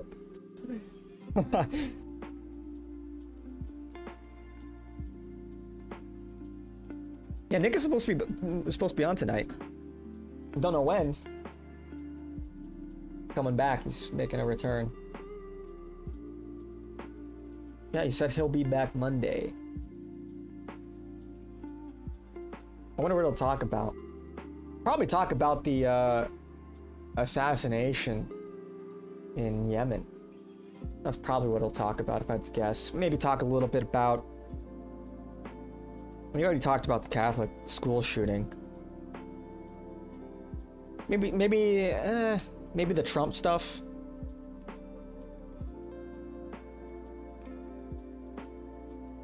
Andrew irritates me. He wanted to go close to the small hat topic. I don't watch a lot of his stuff, but he seems to be a fan of Nick. So maybe he's just being one of the part of the pipeline. You know what I'm saying? Because the way it works is a lot of people that aren't going all the way 100% in on these topics, they'll point people in the right direction. So I get it. But yeah, you're mixed Asian, Mexican, Native American, Irish, Scottish, and German. Sheesh. Crazy. Sounds like you without the Mexican. Damn. You don't trust Andrew Wilson? I don't have too much of an opinion on him, but it does... I always think of this. I've shown this a few times on stream. Look at all the dumb shit I have fucking saved.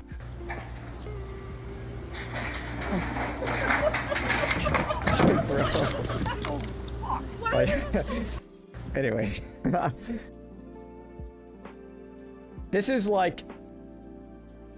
You want to see an IQ differential in real time? Richard Spencer on Timcast with Andrew Wilson. Now let me get at liberalism a little. Like, if you get, like, I'll explain it for those that might not get it, but here's Richard Spencer talking about the origins of liberalism in a very academic, rigorous way. And dude, people are just not picking up what he's putting down. I think we need a narrative to fully understand this. Progress towards what? If you go back to the word itself, it is liber, a notion of Dionysian release and expression. Liberalism is very well codified in Euripides the Bacchae. Dionysus comes into town, into Thebes, demands to be recognized as the son of God. And what is this sophistry gibberish? What's the point? What's the point? I'll get to the point. All right. Just let me. Okay. I don't want to hear about Dionysus. He brings about a massive orgy. Like, these people are retarded. The people in chat and like Tim and his audience, it's like Richard Spencer is a very intelligent guy.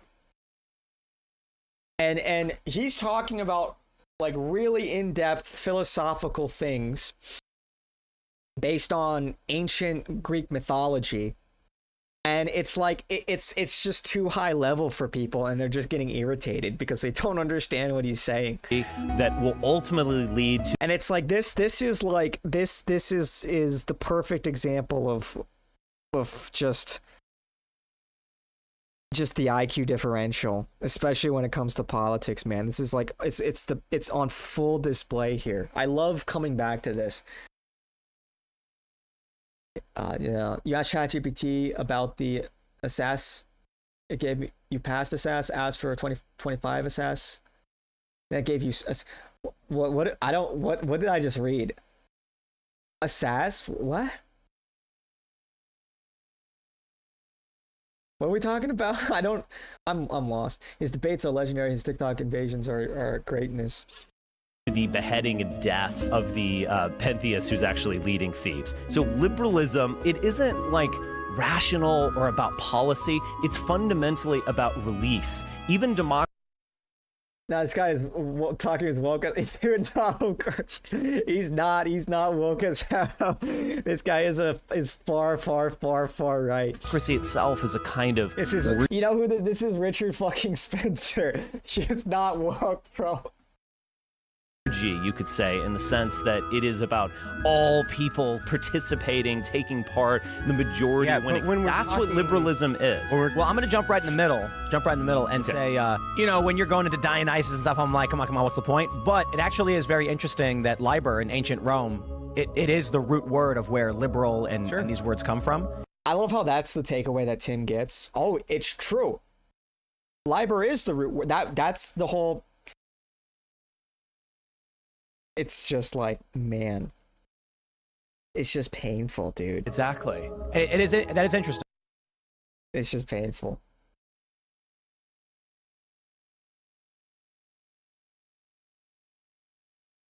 Yeah, Tim is stupid. Yeah, no, Richard Spencer has been ahead of the curve on a number of things.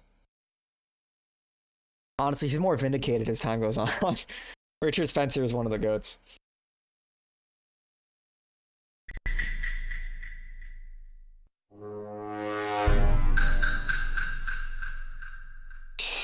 Why so much? I just have to intersperse brain rot.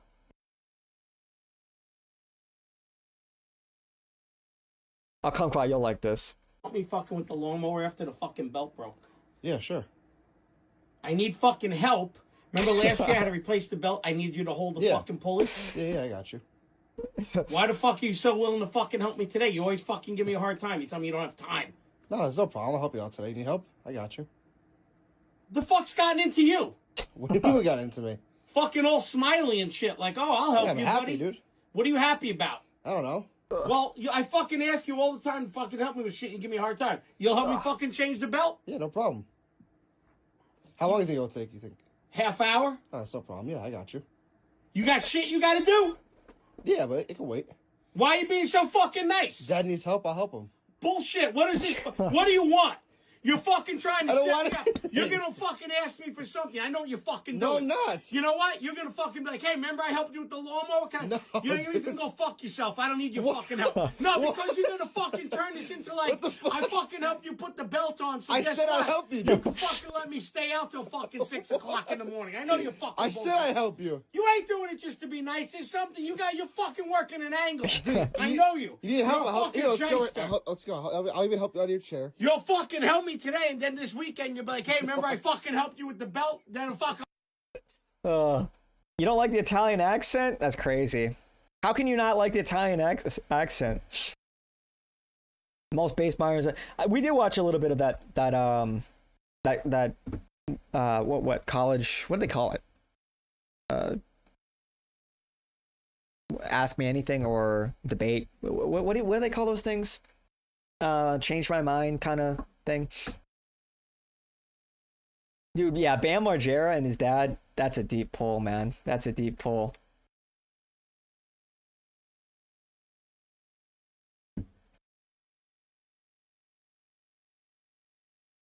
If Spencer explained that Pentheus is a woman who goes insane and kills her son, her hero, and the future of her city, then Tim might have understood. Dude, Tim is... I don't know, man. I just think there's too much of an IQ differential there. Yeah, yeah, I guess it's just whatever to prove me wrong or whatever.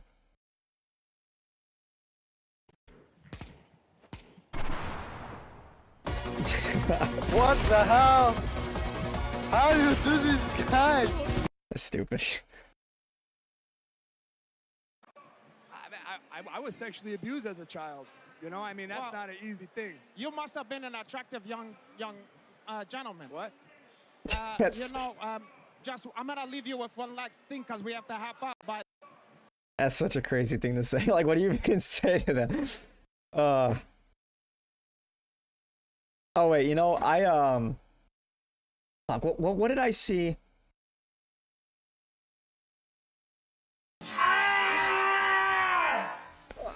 I saw some video of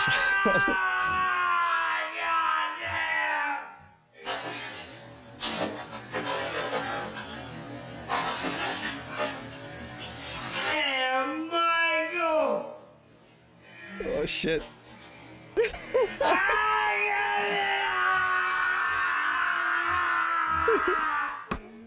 Oh shit.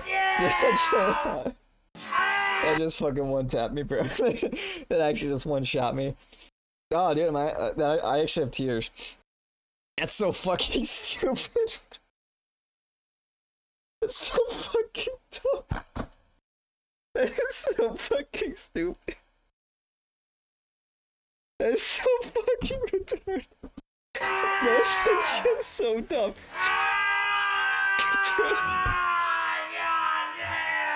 Holy shit. Why did this one shot me, man? Oh my god.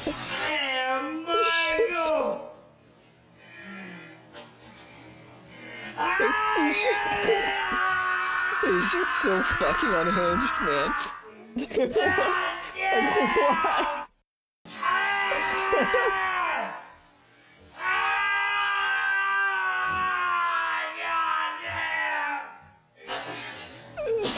What? Oh, dude, why?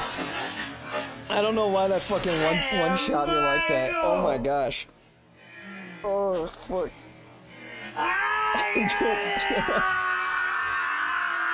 I don't know why that fucking one tapped me. Dude, sometimes the dumbest shit. There's sometimes the dumbest shit just, you know. It's just so fucking stupid. Fuck, man. That was so dooming. That was so fucking dumb. Ever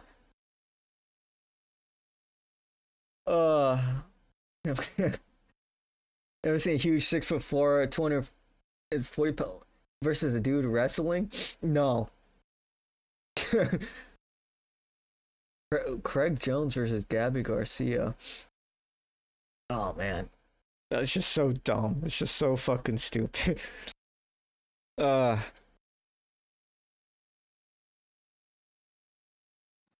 love everyone. Bill Gates I is love all people. Hey Nick, I noticed you drink Monster Energy, but did you know it's Israeli owned? There is other energy drink alternatives out there not owned by Zionists. Shut the fuck up and kill yourself immediately. For real.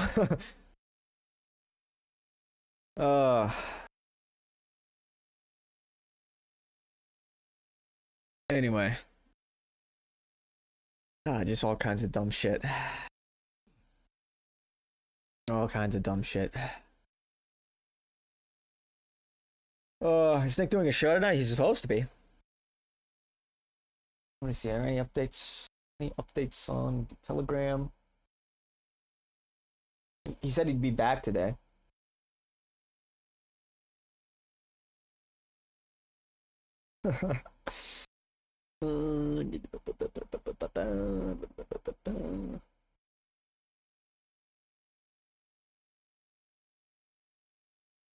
Yeah. Indian trolling? Was that like on YouTube? Oh, YouTube where I got axed. Shit. Fuck, man. It's just, you know, sometimes it's just the dumbest, most retarded shit that just gets you. Man.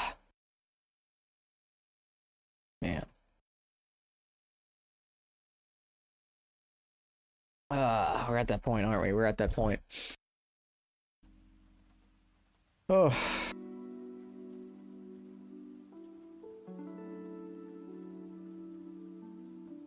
Guy's name's alright, we'll check it out.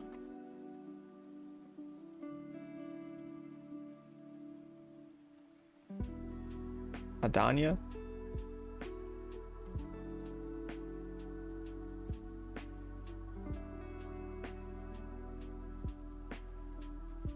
Oh, maybe shorts are better.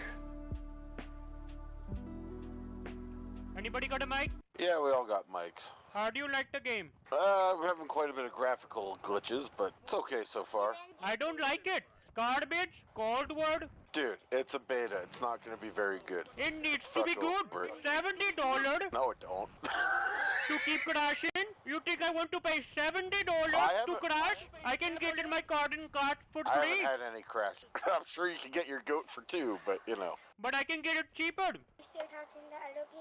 Can you tell that kid to shut up? I'm already pissed off. Oh, go f yourself, dude. $70. My kid's watching. She's here with me. Little kid, let me tell you something. You need to do. She can't hear you. Stay in school. She's homeschooled. Typical. Typical. Remember, you die in that game, you die in... No shit. What do you think? I'm going to fly or something? I don't like the game. Oh, it's funny hearing people rage. Do not laugh at me. Already lose. Anybody got a mic? That's pretty keg. Do best of.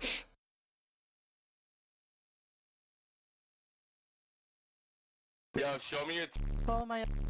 Well, what's your? I got it. I found it. Can I get a free trial? Yeah, you got it. Of course, baby. Just follow me. That's crazy. Can you please quit with the gay shit and concentrate?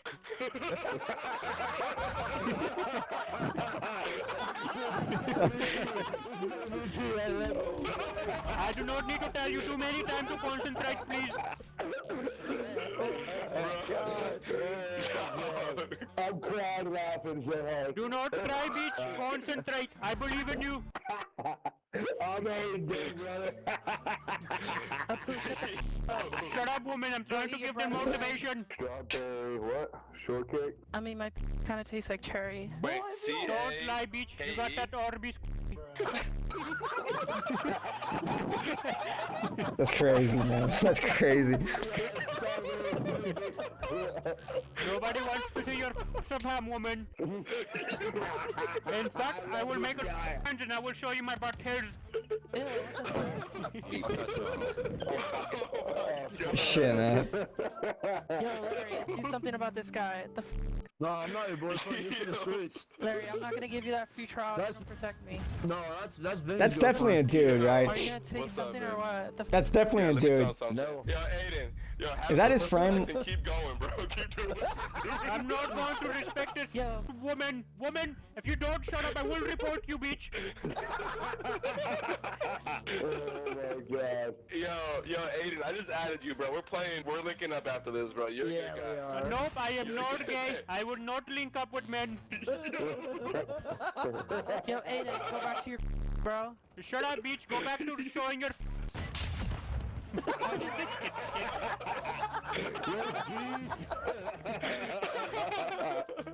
I swear to God, nobody can make me laugh anymore after I just heard Aiden, bro. This guy's a monster, bro. Do not make fun of me, bitch.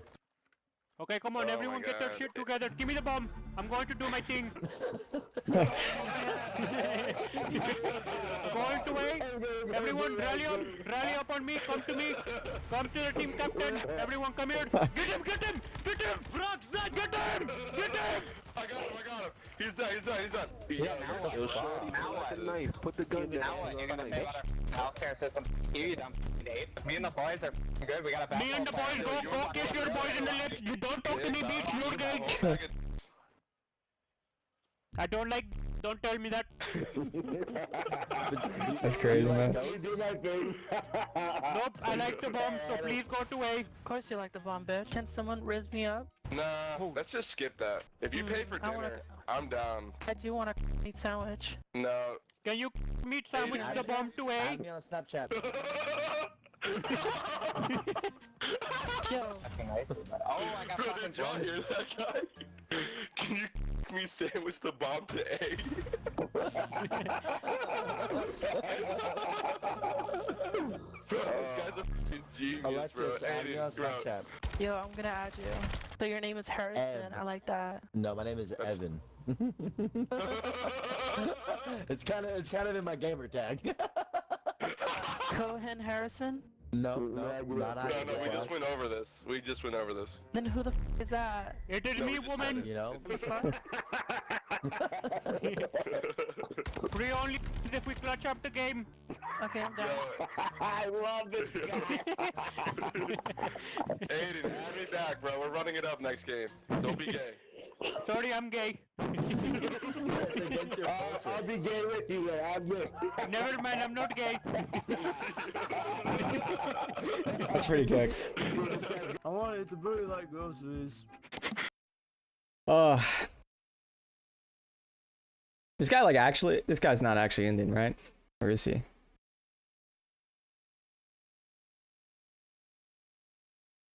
That's pretty funny though.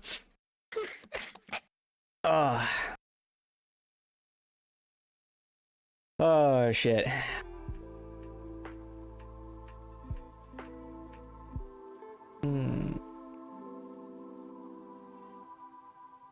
Oh, this is why.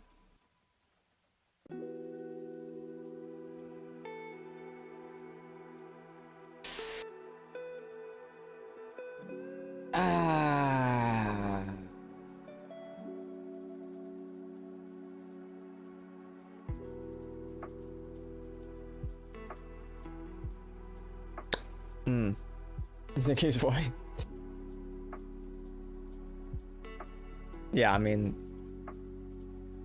like, come on now. Yeah.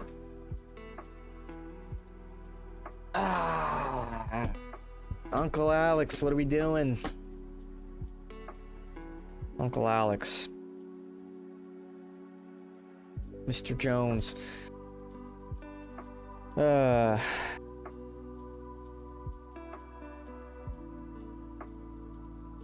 Alex always been a fraud? I don't know. You know, he platforms people that are way more radical than, well, I even should say radical, but, you know, he platforms Nick, he platformed Owen. I don't know. I don't know if I'd go so far as to say he's a fraud.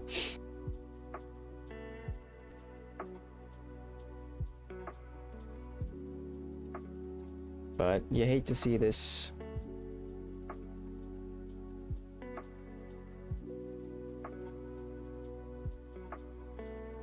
Next live on Rumble? Is it just his pre-show?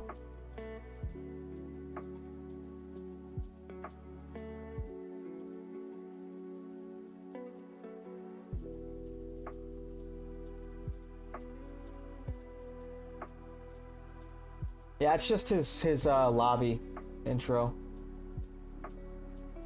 Not live yet.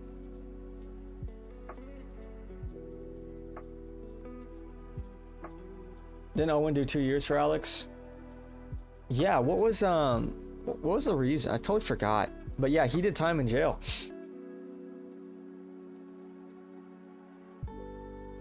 Yeah, but he himself doesn't want to go there when push comes to shove.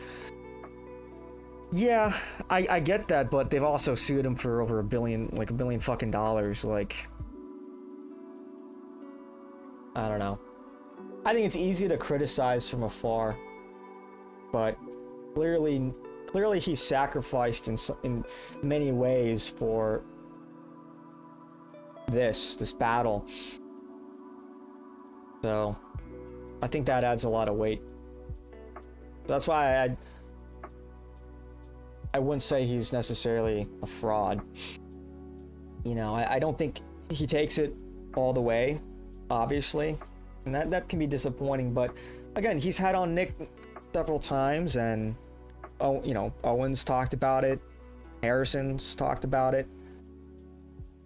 So even if he doesn't take it there, he's used his platform to promote people who do. And I think that's value. So yeah, pre-show. Yeah, no tweet, nothing on Telegram. I think it's will probably be like another half hour, maybe 10:30.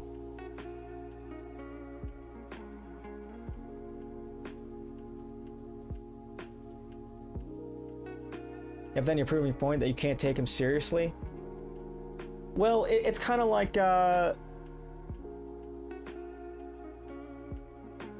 don't know. I think it's more complicated than that, you know. Because you see what happens to people when they do.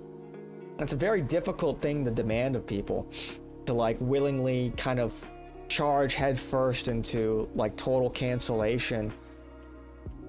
Like Alex has a family to take care of. He's got employees. Like it's easy to like criticize people from afar. Like if Alex went twice as hard as he did 10 years ago, he probably wouldn't have had a platform to platform a lot of these people in the first place. It's like that's why I do give people more leeway that are in this fight, that have real skin in the game, that have put their name, their face, their money, their well-being on the line. I think it's very easy when you don't have that same skin in the game to criticize people from afar and say, oh, he's a sellout, or he's because he doesn't, you know, talk about them boys. But it's just it's easy to say that when you're not in the arena like Alex.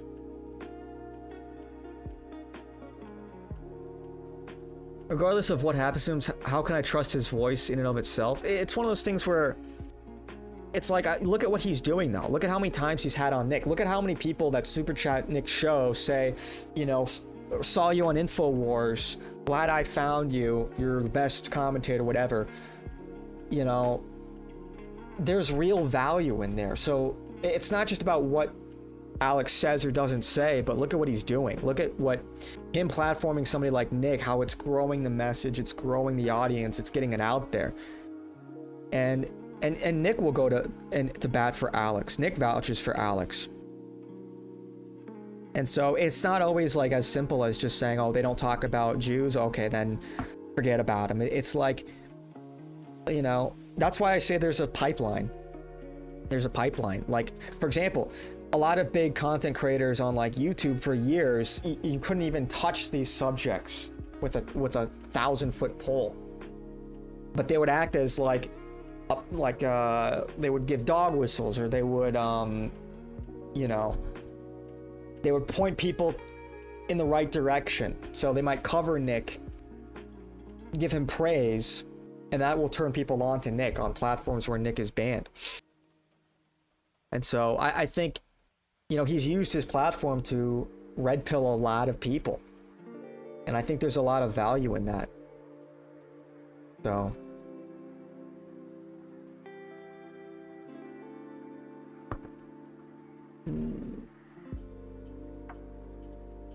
Sure, Owen was fired or resigned. I'm not sure exactly what it is. I'm not sure. I think it's probably one of those things where they give him the option to resign, you know? You should resign kind of thing, kind of allowing him to save face like that. Watch a bit on the Las Vegas shooting, pretty compelling evidence. It was a 240 Bravo. Matches the rate of fire and the sound signature. That's not a civilian firearm. Got kicked off Atlas Thug livestream, what a pussy. Oh shit. That's not the point. Regardless of what happens to him, how can I trust his voice in and of itself? Like his show as a viewer? I don't really watch his show. But, you know, I think people who are more red-pilled probably don't watch his show anymore. I mean, he's right on a number of things, you know. He has a pretty decent track record. I mean, I'll say this, like if you know what's up, you sort of graduate away from that. You know, you graduate to some of these other, you know, shows or content creators, and now you find somebody like Nick, and it's like, okay, this is, you know, it's refreshing to have somebody speak the truth, but look at what Nick had to sacrifice just to tell the truth. He was canceled everywhere. So, I mean, just, you know, be smart about what you consume, I guess. Only value got from his show is CIA and globalists, but when told who they are, he immediately cowers. So what's the point? What's the point is then you leave and you go to somewhere more right-wing. You know what I'm saying? It's the pipeline. It's almost like it's part of the strategy.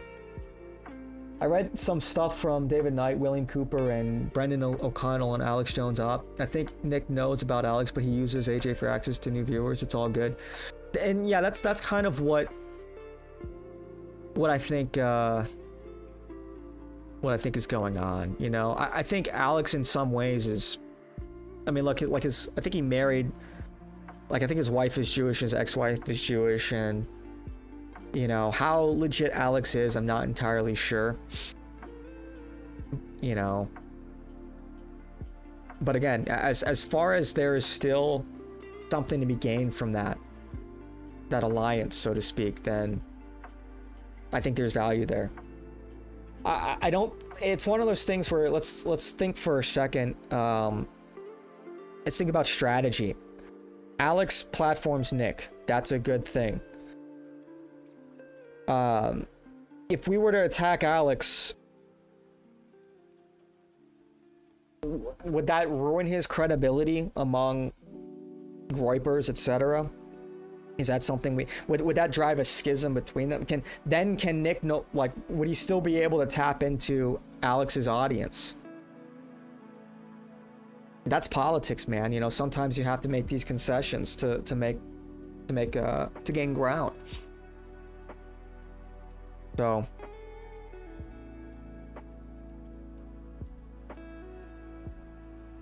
it's canceled and still spewing the truth. Not Alex. That he's not credible. It's not about whether he's credible or trustworthy on 100% of the stuff he says. It's about the utility in what he's doing. It's about the value that he brings by platforming people further to the right of him. So it's like, do we really care at that point if Alex himself names them or not? If he's willing to bring Nick on. Because he's using his platform for people that will take it there.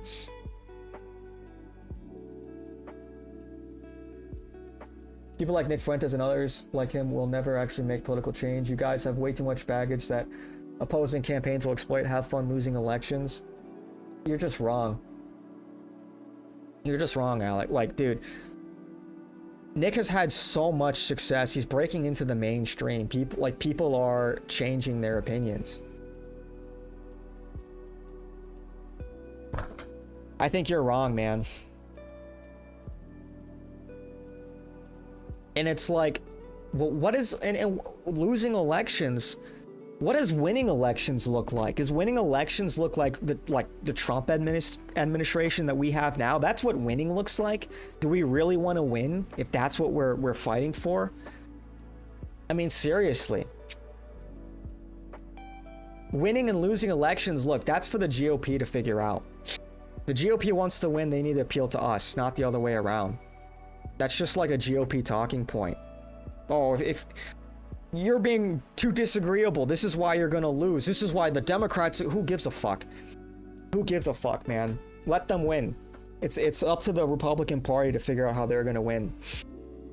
They have to win our vote. They need our vote at the end of the day. Attacking him would be trying to cancel a show. I don't know. Like, I think there's like legit criticisms of Alex, and I like Alex. I think he's a good entertainer. I think he's funny. But I don't really watch his show anymore. And again, I think of it this way. There's people I think way more deserving of your criticism at this point in time. I don't know.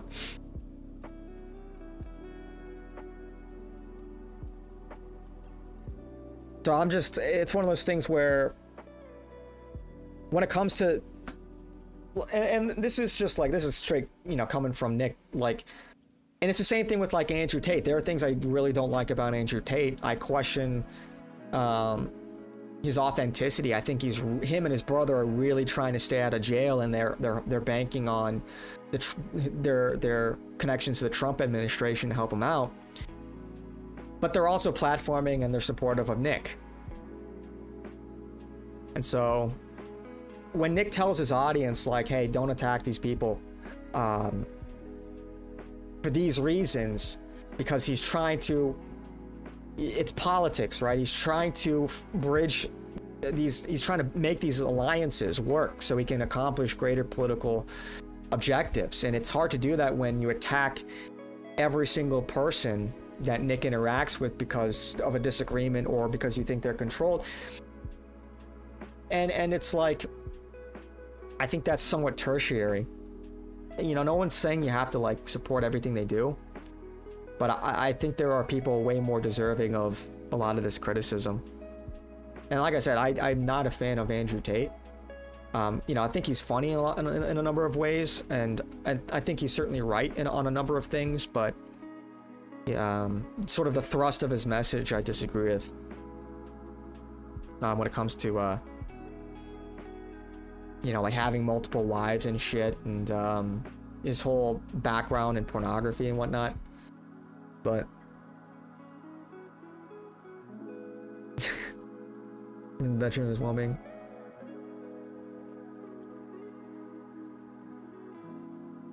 Well, it's not a matter of trust. I think you're thinking of it wrong. Most of these people you shouldn't necessarily trust. Think about what they're doing to move or to hurt the movement. Does that make sense? People are being used. A lot of these influencers, these alliances are of opportunity, if anything else. And so you can let the circumstances dictate whether you like trust somebody. Like I don't think Alex Jones is a groiper, but there's utility in this alliance. Same thing with Andrew Tate. And same thing with like Myron Gaines. And at some point you have to like decide, okay, like we don't want to purity spiral too hard here, because we need allies. Nick needs allies. That's how you cast a larger net, is by building this network. And I think that people sort of need to, you want to talk about trust, I would say like trust in what Nick is doing, because I think that he's been successful so far. Just let him cook.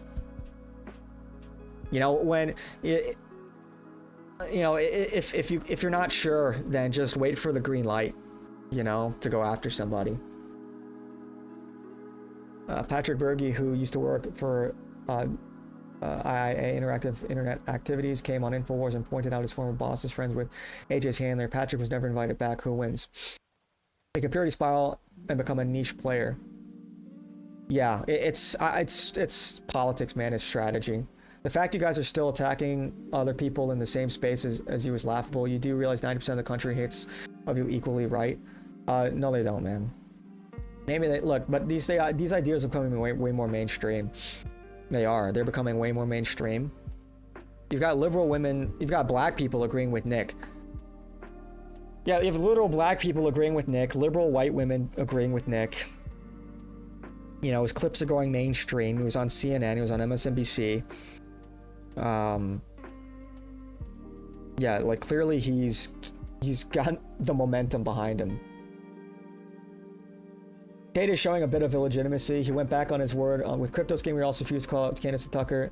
Not trust, but legit. I like Tate and do agree with his view on girls. It is an uncomfortable truth. I don't trust anyone. I see how legit they are. Even Nick can make mistakes, but I look for honesty. Yeah, silent majority of views don't get shown. Yeah, and that's what I'm saying. It's like, I think let's prioritize our targets here, you know? I think people like Candace and Tucker are way more deserving of criticism. And yeah, like I'm suspicious of the Tates too. I've got my criticisms of the Tates.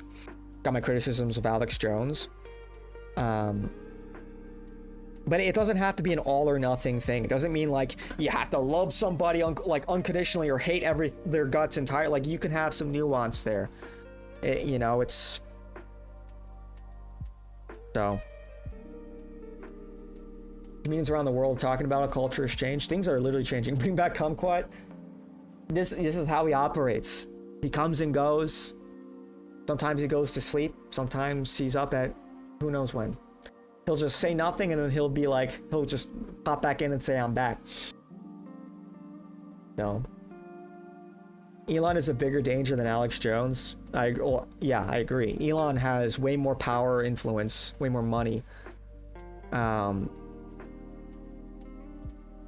And I also, when it comes to people like Elon, you have to also understand it's like, you know, people like Elon view the world differently than your average Joe. Billionaires are fundamentally, like, they're not strict ideologues. They're opportunists. They're on their own, they take their own side because they have the power to influence outcomes. They don't have to pick a side, you know, per se, like which side aligns with my goals more. It's like, which side can I change to align with my goals more? That's how billionaires view the world. That's why they flip-flop all the time on political parties. Only the loud minority views get shown, and there's way less of them, and there's common ideas that are suppressed. Yeah, like most Americans are in favor of mass deportation. So Nick needs a kumquat assistant. I think if he had a kumquat assistant, his assistant would mysteriously end up fucking stabbed in the throat with like a fucking, it's like a McDonald's plastic knife or something. Elon is a liar. Yeah, I mean, no shit. He lied about the games. Imagine what else he would lie about. Kumquat is Mr. I don't even know what that is. Yeah. No, look, and again, I don't... Yeah, I've got plenty of criticisms of Elon. But again, Elon's also one of the guys that he bought X, and now look at how right-wing it's become. It's essentially what 4chan used to be, you know? So, although I don't trust Elon, I see what he's doing in Europe, where he's trying to play off of racial grievances so he can sneak his way into politics the same way he did in the 2024 election. I think it's a way for him to achieve his goals. You know, I don't think he's 100% honest about his intentions, or necessarily even I don't think everything he puts out there is like the best representation of himself. I think he has an angle, and when push comes to shove, you know, he's said that you know, he is very pro-immigration, and anyone who isn't can go fuck themselves in the face. All right. So, like, he's not our guy, but that doesn't mean everything he does is bad for us. You know what I mean? So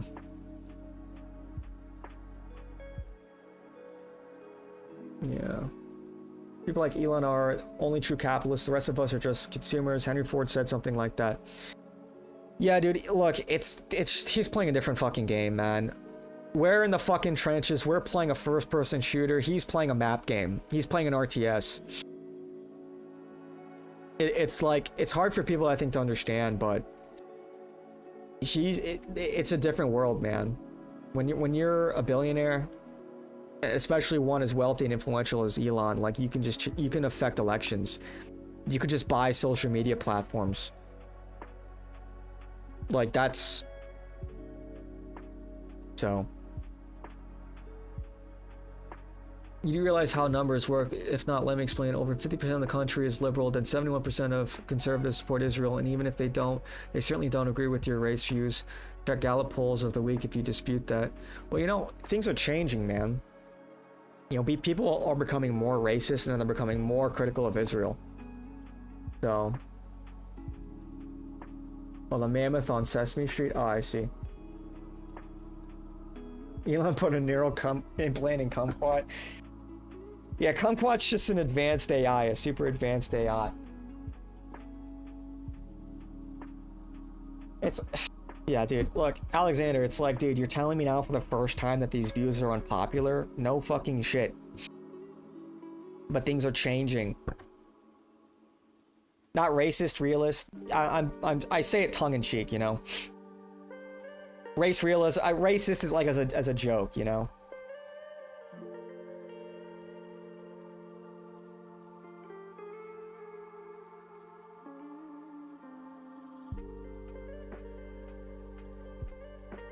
So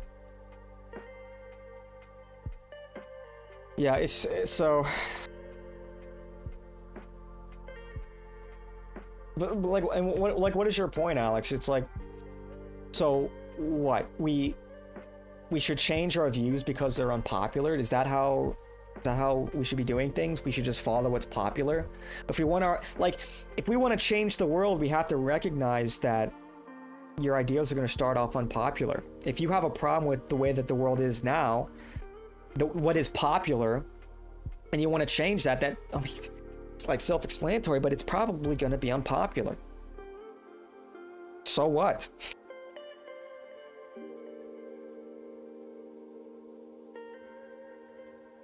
So like, what, we should just stop being critical of Israel because why exactly?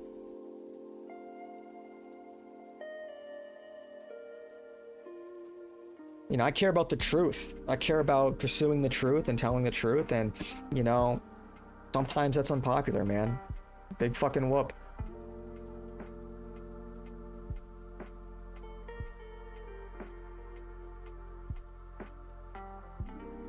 Anyway.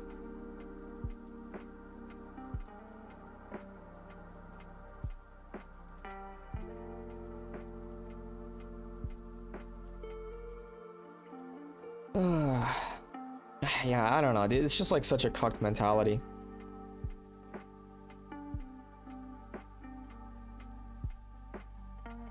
My point is that you must compromise in a democratic system. This has been true for all of history. If you don't, then have fun ranting on live streams while other people enact their agenda. Okay, compromise on what exactly? Like, what are you proposing? Be specific. What are we supposed to compromise on? Because we've done a lot of compromising that hasn't done us a lot of good. We compromise on the border. We compromise on the Zionist agenda. You have a large contingent of MAGA that's like people like Russian Cosmist. Literally this guy. Who said, with Zionists you win. Does it feel like we're winning? Does it feel like we're winning? Because Trump ran on things like mass deportations. Where are the mass deportations? Fewer deportations than Obama. No new wars. Ukraine is still going on. We were bombing Iran. They want to shift their focus to China. It's like, yeah, okay, so that seemed to be a lie. They give more and more money to these Jewish organizations. They're combating anti-Semitism. It seems like the Zionists are the only ones that are winning.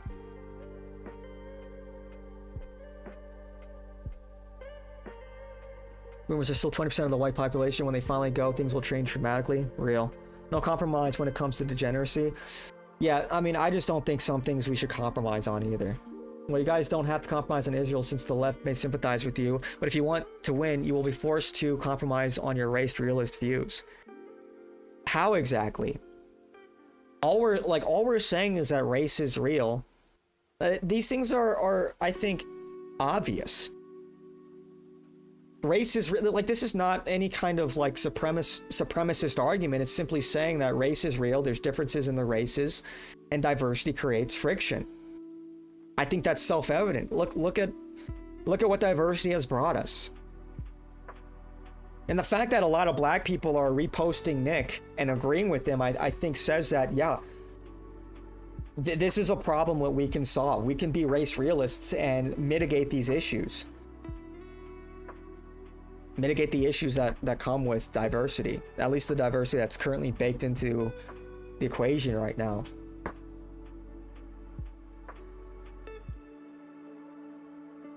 Yeah.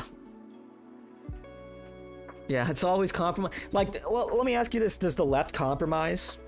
What is the left compromised on? Because they demand more and more and more and more and more. They're never satisfied. You know, do liberal, like, look at gay people. For years it was, we just want the right to marry. Okay, and then they get that. Now it's, we just want the right to transition. We just want all the... It's like, you know, where's the end? Where's the end goal for them? They want it all. And that's how we need to be thinking. We want it all. We should want it all. We should want everything. But we should not compromise on our morals. And we shouldn't have to like eat shit from these people that hate us. Saying we have to compromise. It's like, no, we fucking don't on these things. Like, the Republican Party needs our vote. If they're gonna keep shilling for Israel and for Jews and lie and shill for Palantir and multiculturalism, they won't even say white people, then why should we give them our vote? They're traitors. Shit might not change overnight, but if we compromise on the shit that matters, nothing will ever change. Dude, we've been compromising for fucking years. It's always the same thing. Lesser of two evils, compromise. Oh, we have to win elections, though. Fuck them, dude.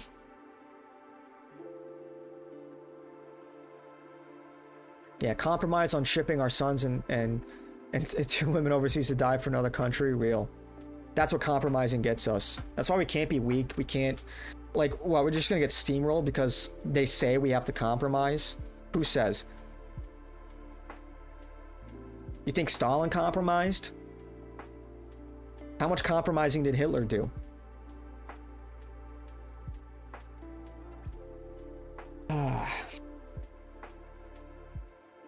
Funny thing is, all the cucks that overly cucks for races don't trust the races other than whites and Asians themselves. They don't live in black neighborhoods, nor would they move there. Instead, it keeps cucking on fake ideals. Yeah, dude, a lot of people, you know, this diversity liberal myth doesn't typically survive contact with diversity. I think, like, and it's real, like, I think the most down-to-earth but simultaneously race realist people are people that have dealt with diversity their entire life.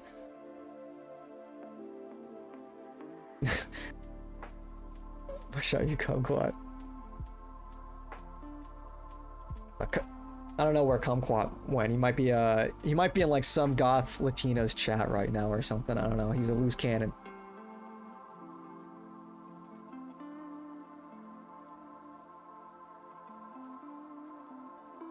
Yeah. Please play Patton's song for his conversation. Southern California radicalized me. Yeah, dude, it's like, yeah, some good compromising did us, huh? That's just a weak idea from a weak man. We cannot be weak.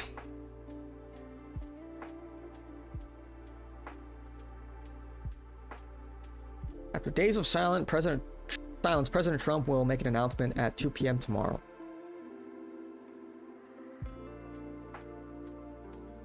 wonder what this could be.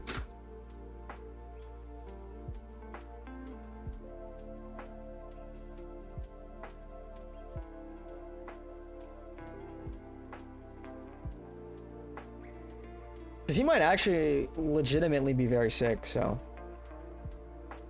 Yes, correct. Stalin, Hitler, Mussolini, etc. refused to compromise. Where are they now? And their ideologies being fantasized over by gay slave Europe kids on Instagram. Congrats. Okay, well, look at who won. We won that, right? We won that war, and look at us now. So it's like, where are we now? Where are we now after compromising? People forget you need to enforce your ideals.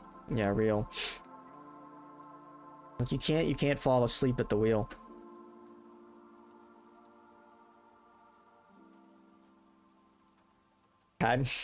Yeah, my movie list is I don't have too many movies on there. Not saying you need to back off on all issues, but the race views will certainly cost you in any election. If you see Nick's debate at Boston University, he sticks to saying culture is bad, not race better. Well, if you listen to the way Nick talks about the issue with nuance, you know, what is culture if not a product of race? It's real. And I think, you know, it's a matter of tact, it's a matter of messaging, if anything. I don't think we should cuck on the truth. And no one's saying go out and like just call people like the N-word all the time and be like an asshole or like, you know, very vitriolic. You know, be a cordial, polite person. You know, being normal. You know, don't. It's not a race to the bottom of being based. You know, you're not. Like people are spurging out and think they have to be as based as possible. You know, look how based I am. Look how many slurs I know. It's like you don't. Like, yeah, obviously think about optics and don't be like a weird freak. But that doesn't mean you have to lie or like obfuscate your true beliefs.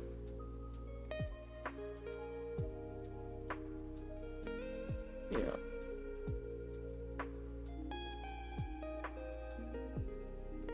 It's being God, just most merciful is enough to pray without being all powerful. At some point, power needs to come into play.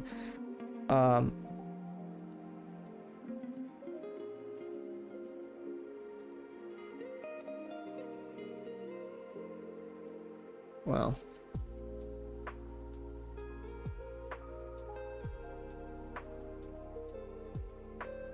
You know, culture is from race. The point is building a coalition that regular people feel comfortable voting for. Most people feel fine saying culture's not equal than saying our races aren't equal. Well, what even is equality? What do you, like, what even is that? I mean, all that's really being said is that there are differences between the races, and there's a regression to the mean. That's all that's being said. You know, nobody's saying vitriolic things like, you know, we should hate all people of a certain race. Like, that's not what the message is at all. And people who say that are misrepresenting the message. Like, a lot of it is birthed from empathy. We want to solve these problems. Like, look at the way black people are living in these ghettos and how they're killing each other. It's like we want to solve these problems. We need to address these issues. And as long as we sort of skirt the root cause, we'll only be addressing the symptoms of the problem, because people will look at the like the wealth gap between these different racial groups, and they'll, if you truly believe in like this blank slatism that we're all the same, it's just a matter of environment or culture, then you know you will never truly understand why there is these enormous gaps in wealth, for example. And you see that between the countries too. Countries in Africa are poor, and if race is not a factor in that, then like if you don't think it's a factor in that, then think of like where the logic will lead you. Then it has to be some external factor. It's a result of colonialism. It's a result of, and you make these constant excuses when it's simply something that's sort of just baked in, and it is what it is. So I think we should be honest.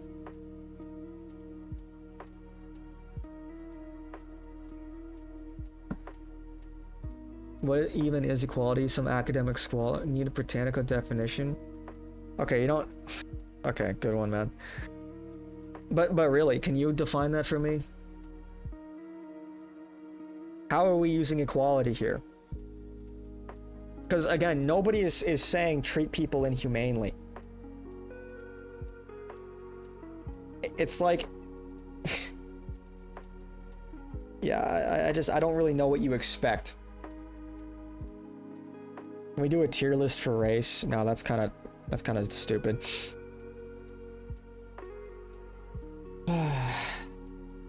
Yeah, I don't think we need to do all that. It's just kind of like lowbrow shit. Yes. But I don't know. If you listen to what Nick is saying, it's you know, it's very even-tempered, it's very reasonable, and it's logical, and there's nothing hateful about it.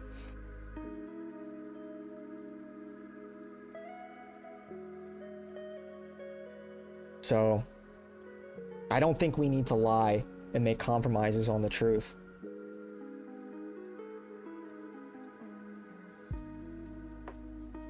Because, you know, again, if you say it's simply a matter of culture, it's like that's what conservatives have been saying for years, and it's just not compelling because people could tell that's not the crux of the problem.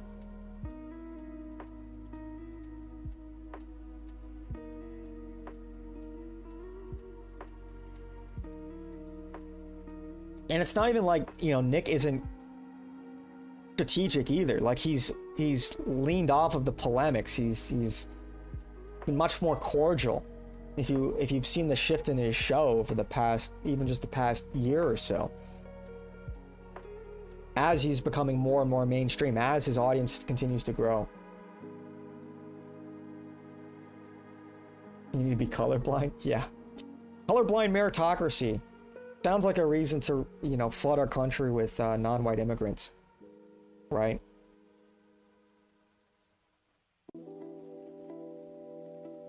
I'm for taking our own side. That's what I believe.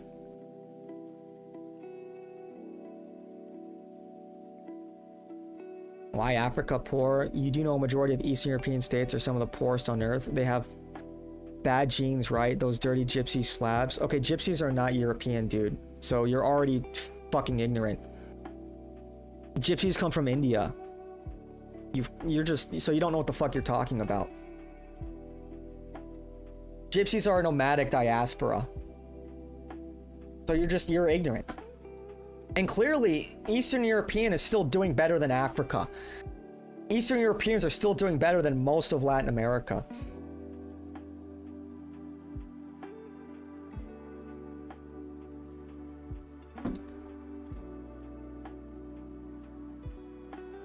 Buddy.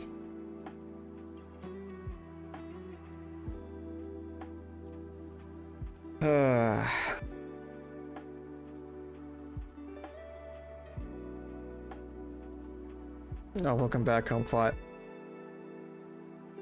Welcome back, Kumquat. Right on cue, right on schedule.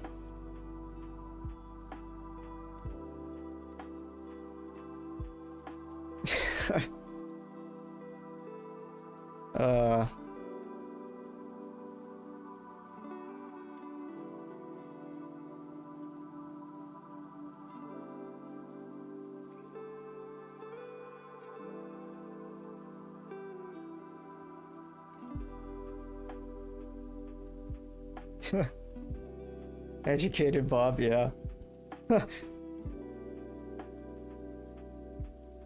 Bro, Kumquat, dude. The people demanded Kumquat. I love how Kumquat is building his own lore. It's crazy. Kumquat will save the chat. Real. Yeah, it's pretty painful, man. It's just like, clearly there's more work to be done because this kind of programming is intentional. They want people to think this way. They want people to think that compromise is necessary, that we need to pick the lesser of two evils because we need to win elections and shit.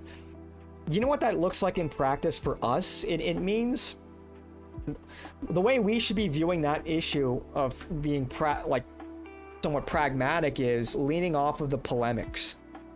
Meaning we don't need to make all of these, like, you know, what would you say, like, quote-unquote, like, racist jokes all the time, and just being a little more polite and appealing to, like, civil, polite society, because we're entering the mainstream and we have more eye. That's what that looks like. It doesn't mean we cuck on our principles or morality or our ideals.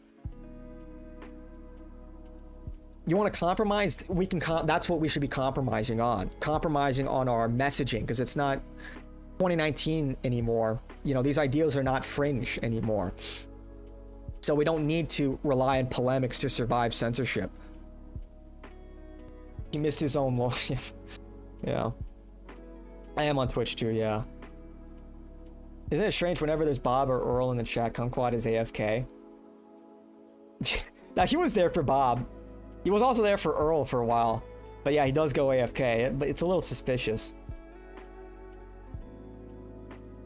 You'll tell you what we need? Here we go. What? Is it something sexual? I already know. Or a Zin. Is it a Zin? Is it a Zin or something sexual? Smelly Balls, are you suggesting Kumquat is like those Canadian firemen that set fires and then come in and save the day? Yeah. That's what I'm saying. Lean off the polemics, but your idiot followers will never do that. Well, that's not quite what you're saying, because, like, we can still get to the crux of these matters and, you know, do so magnanimously. You know, when we talk about the race difference, you know, that's just baked in. And so being a race realist to say, like, yeah, Africa is the way primarily because of Africans, okay, so be it.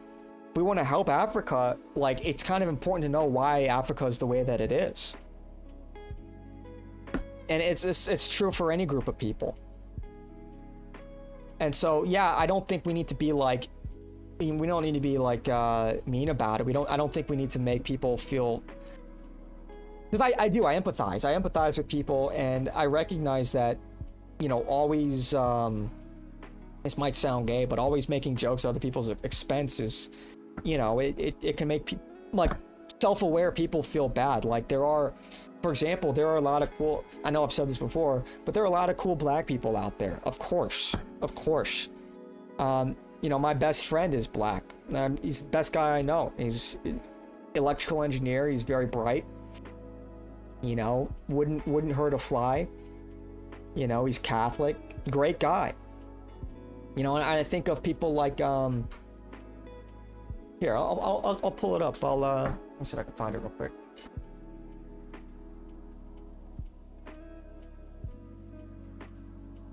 Let me pull up the speech.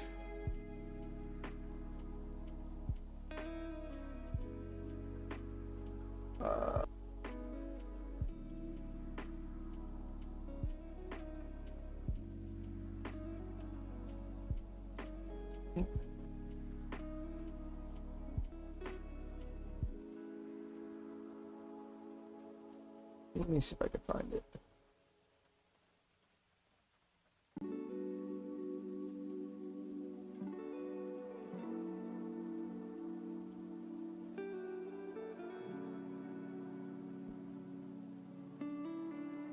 Oh, this is trash.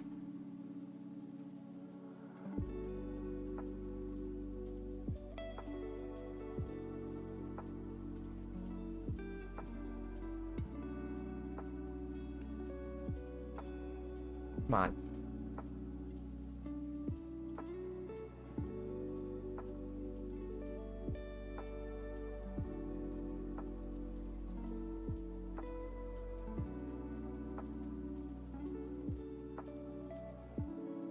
Well, let me pull up on here.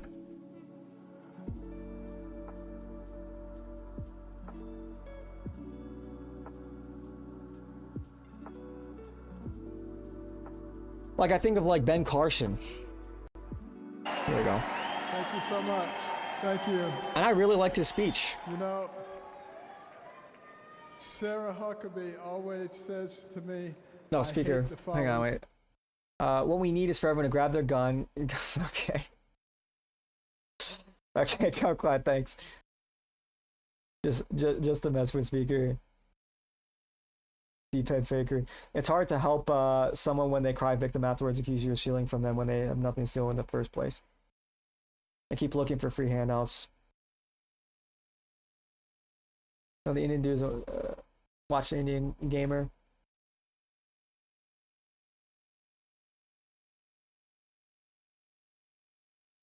He might have gotten. Look, it's not so much about Ben Carson's politics, but I think he's very intelligent and articulate. But I think she turned the table on me tonight. I mean, he's a world-renowned surgeon, and he conducted one of the first separation of twins. Actually, it was the first. As the events unfolded in that it was groundbreaking. It was probably one of the smartest people in that building. Trump, a dear friend, escaped death by mere inches, and my thoughts immediately turned to the book of Isaiah that says, "No weapon formed against you shall prosper."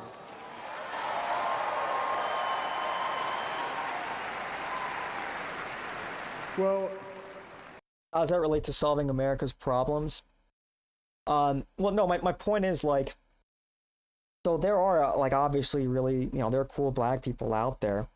And, you know, I don't think we need to, like, and so I feel bad. I do genuinely feel bad for, you know, those black people out there that are chill and just, you know, want to do their thing and aren't cool with what's going on. And don't get me wrong, we have a real problem. We have a real problem with what's going on. You know, black crime is out of control, and the narcissism is crazy too. Like, black narcissism is out of control as well. But a world-renowned surgeon is nothing compared to me laying down some super glizzy destruction with the PWC. Yeah, thanks, Kumquat. You can't trust any. Yeah, I know, Buck. I know. The point is this. Like, I think Ben Carson, as you know, as a speaker, as a world-renowned surgeon, should be the example, should be the role model for black men in America.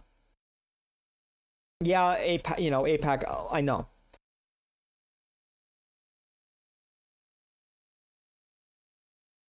let me tell you the weapons that they used. First, they tried to ruin his reputation, and he's more popular now than ever. And then they tried to bankrupt him, and he's got more money now than he had before. And then they tried to put him in prison, and he's freer and has made other people free with him. And then last weekend they tried to kill him, and there he is over there alive and well.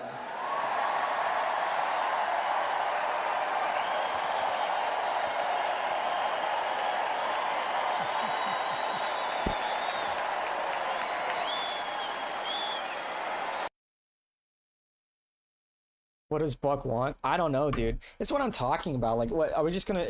Is like the goal to just shit on black people all day? Is that the goal? We're just gonna shit on black people all day. We're just gonna shit on black people and brown people, and it's just like, if nothing else, don't you get tired of that? It's like, yeah, there are problems, man, but well,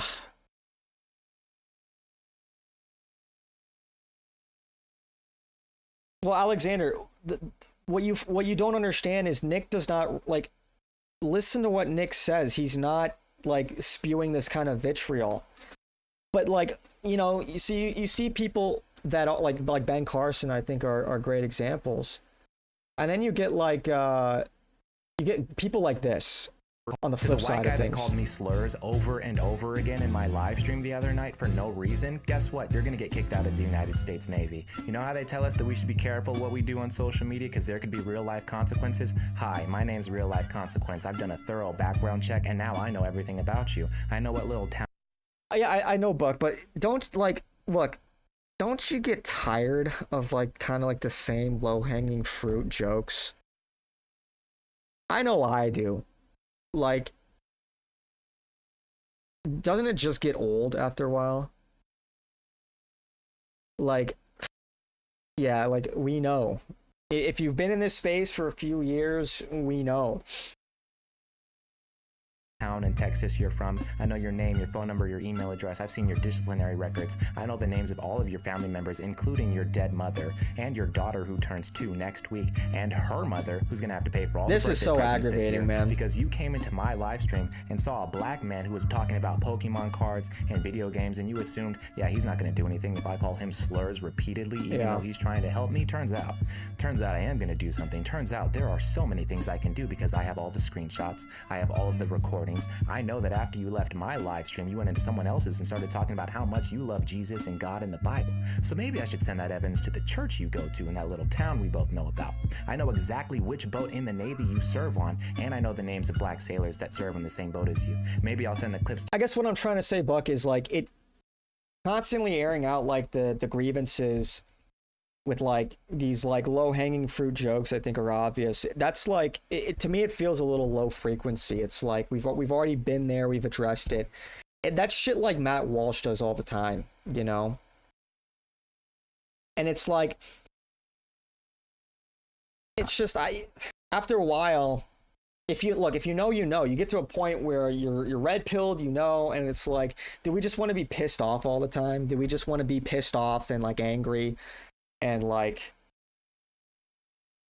all the time?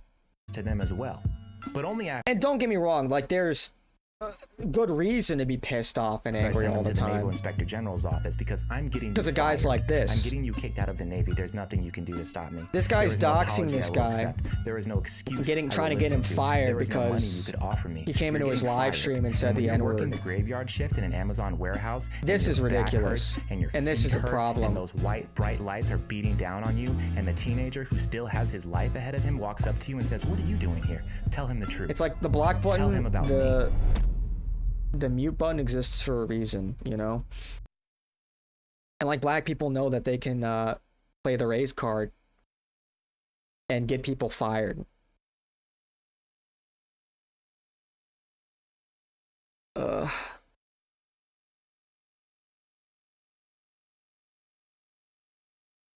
Know who I am and it still wouldn't change your mind. It gets old until I see black people being black people. Yeah, I know. Look, like I said, there's a reason to be pissed off, but I don't know, man.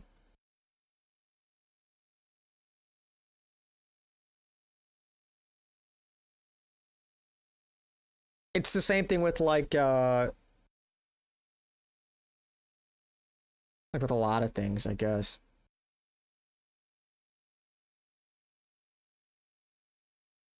Let him dox? No, it's okay, whatever. That dude just made that guy 10 times more racist. Yeah, for real. And, you know, people cheer this shit on. So look, like I'm saying, there's a real problem with this kind of attitude, this narcissism, this ethnic narcissism. Like, is it really proportional? He said some mean things in your live stream. You're gonna ruin his fucking life forever. Doesn't really feel like the mature response. You know, you just mute people. You just ban them from your chat. But got a question for you. Where does being white stop? Eastern Europe, Eurasia? What about Georgians? How about Armenians? Where's the line?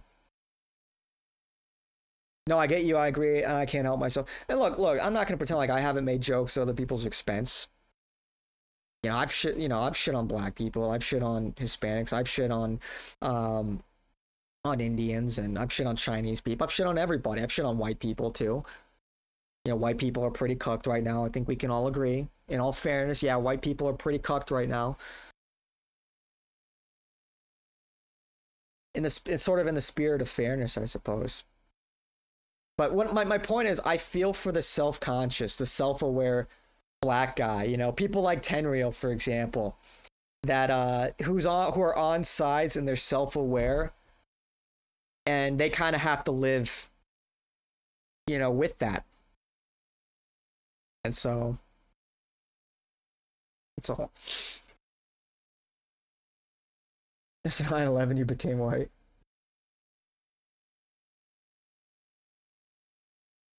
Yeah, that's not scaring anyone. It just proves a typical, you know what, proving anyone's point. Well, like I said, I'm not saying there isn't a regression to the mean, or that there isn't a problem with this kind of behavior. Of course there is. I don't know, but it's just, you see this a lot in conservative politics now, where it's like they're really ratcheting up like the vitriol, especially against Muslims and black people, because white people do have real grievances, but they want you to be more disgruntled towards those groups than obviously the Jews, or obviously to all these other Shabbos goy sellouts in our government.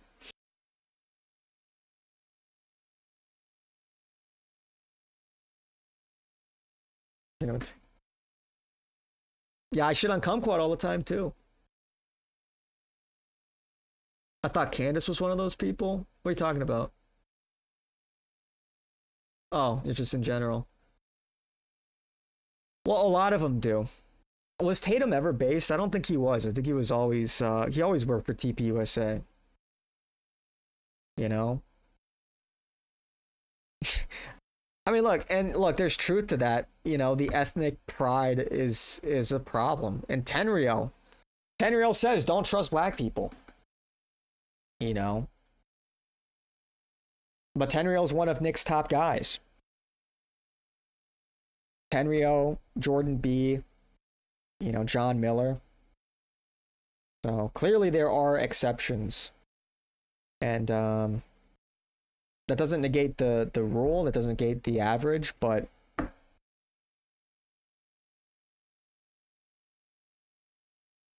yeah, Myron's based. So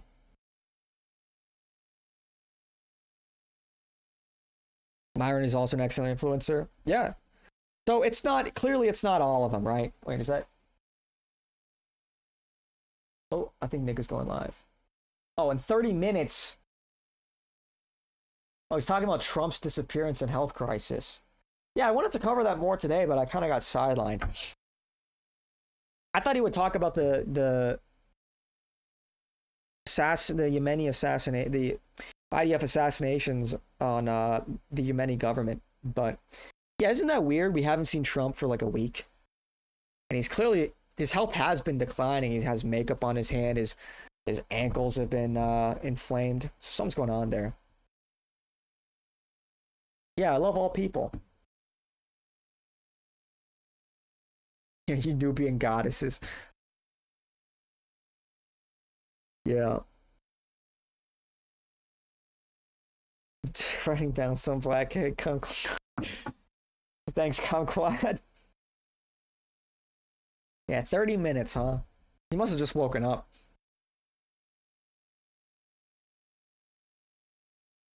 Yeah. Yeah.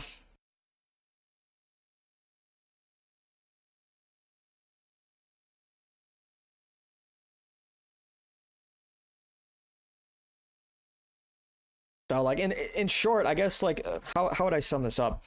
It would be like, you know, you give everybody a fair chance, you know? That doesn't mean you give a random person walking your way at 3 a.m. a fair chance, you know? You can cross the street.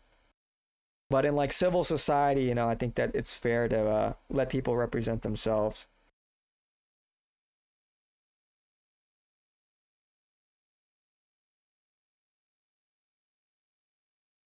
You know, and if they fuck you over, you just say, oh, you know, is what it is. When you get another Candace or another Tatum or another Jason Whitlock, well, can't say you're surprised. But then you get people like Tenryou, you know.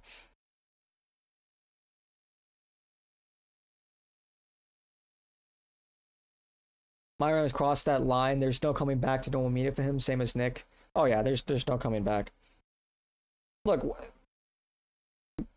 like I remember when Sneeko tried to get off the red pill content and realized that's just not going to be possible. Trump's been eating too many Big Macs. Yeah, he has. But he's not looking so hot. Biden was a zombie his whole presidency. It doesn't really matter. Yeah, I mean, it's cooked either way. Yeah, he did give rise to a generation. If anyone steps to me at 3 a.m., preach them the gospel. Amen. Real. Yeah, I mean, the best answer is just not be in that kind of situation, you know? Yeah, Myron is pretty funny. Who's more based, Greta Thunberg or Sneeko? Greta, 100% more based. Look, and I love how conservative shit on Greta. Dude, she stood on business. Okay? Oh, she's like a woke liberal talking about climate change. Okay, and then she puts her fucking balls on the line and sails halfway across the fucking world to deliver aid to the Palestinians. Like, all these fucking gay-ass commentators criticize, you know, oh, the Israelis can do something really funny right now. It's like, dude, shut the fuck up. You're a coward. You take money from Ben Shapiro. No, Greta Thunberg is real. She's a real human being. Way more balls than most of these influencers. So, and I don't agree with it. And she probably hates people like me, but you know what? Doesn't matter. When the Lord said, "Go forth and spread the gospel," is this truly so much different from the beginning? Amen. You know, Bryson Gray. Yeah, Bryson Gray. You know, he's still in business too. You know, and we obviously like disagree. I disagree with him on race and stuff, but you know, he's taken a lot of blows for criticizing Trump. That's real. And he's by every you know, everyone says he's just a stand-up guy, so okay. You know, you can live with somebody like that. You might disagree with some of these things, but that's okay. Our missionaries went up to the natives unarmed to preach the love of the Lord. Yeah. Greta. But she's no different than a typical chick. Look, dude, regardless, she fucking sailed across the world. That's pretty real, man. To deliver aid to the Palestinians. That's pretty real. Invoke the name of the Lord the darkest of times and he will protect you. Yeah. Greta is a libtard, but a brave one. Yeah, look, like, you guys are missing the point. It's not about her being a liberal. I mean, she is. Whatever. But she stood on business. She stood on what she believed in. And, you know, she was brave enough to call out what Israel's doing when a lot of these other people that are taking money from Zog run cover for it. So, I respect her for that. Greta's going back again. I think this is a third or fourth attempt to breach the blockade. Yeah, they want to arrest her now. They want to put her in jail. This one, I forgot. I read it in passing the other day. Said that they should just arrest her. Some Israeli official. It's crazy.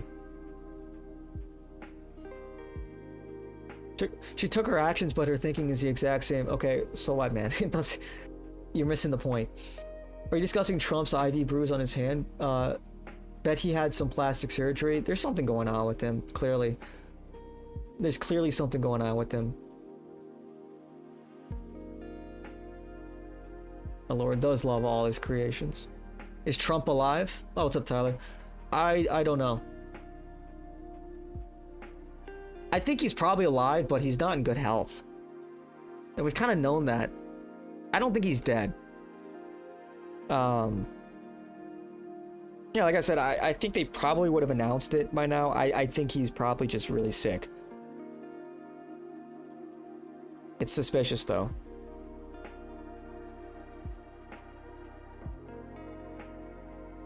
In that sense, Logan Paul is base, if we're gonna include Greta Buck, dude, you're missing the point. You're missing the fucking point. I'm not saying, like, she's based in red pill. I'm saying what she did was real. I may not agree with all of her politics, but she stood up for what she believed in. And clearly, like, we're on sides on the Palestinian issue, so... Why would they announce it? I don't think they would. They wouldn't announce it until he's in the grave if it's real. They would just clone him. I don't know. I just think he's in bad health, personally. What did Logan do? DARPA is far more advanced than the public knows. Phone technology, huh? How would how would that work though? Because he's what, 80, how old is Trump? He's like 80, close to 80, 70, 78.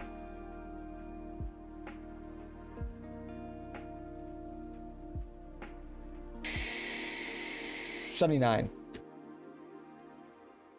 You fought Bradley Mountain off camera and completely destroyed him? But for what he believed in? Okay, that's pretty real. I said, fuck, maybe. Like, that's kind of real, like, okay. Do I agree? Listen to what I'm saying, man. I can respect that. Does that mean I agree with everything he says or does? No. Does that make him based? I think that's the wrong question to ask. It's like what Greta did was real. Does that mean she would agree with people like me? Probably not. But I can respect her actions. What's so hard about, like, is that like something you shouldn't admit? What's the problem? What's the problem with that?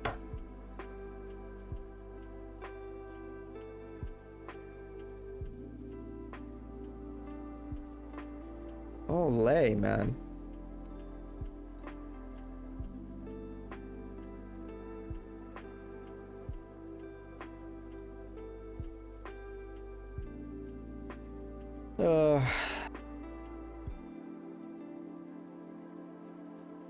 Logan isn't a punk.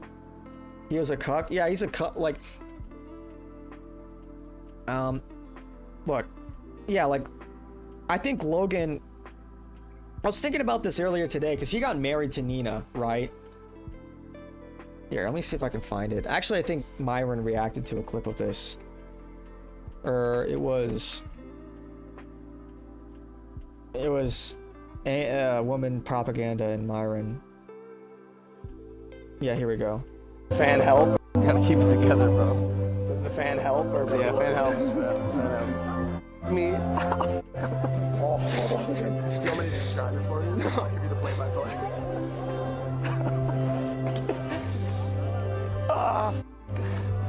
Bro, what happens? I thought I was gonna keep it together, bro.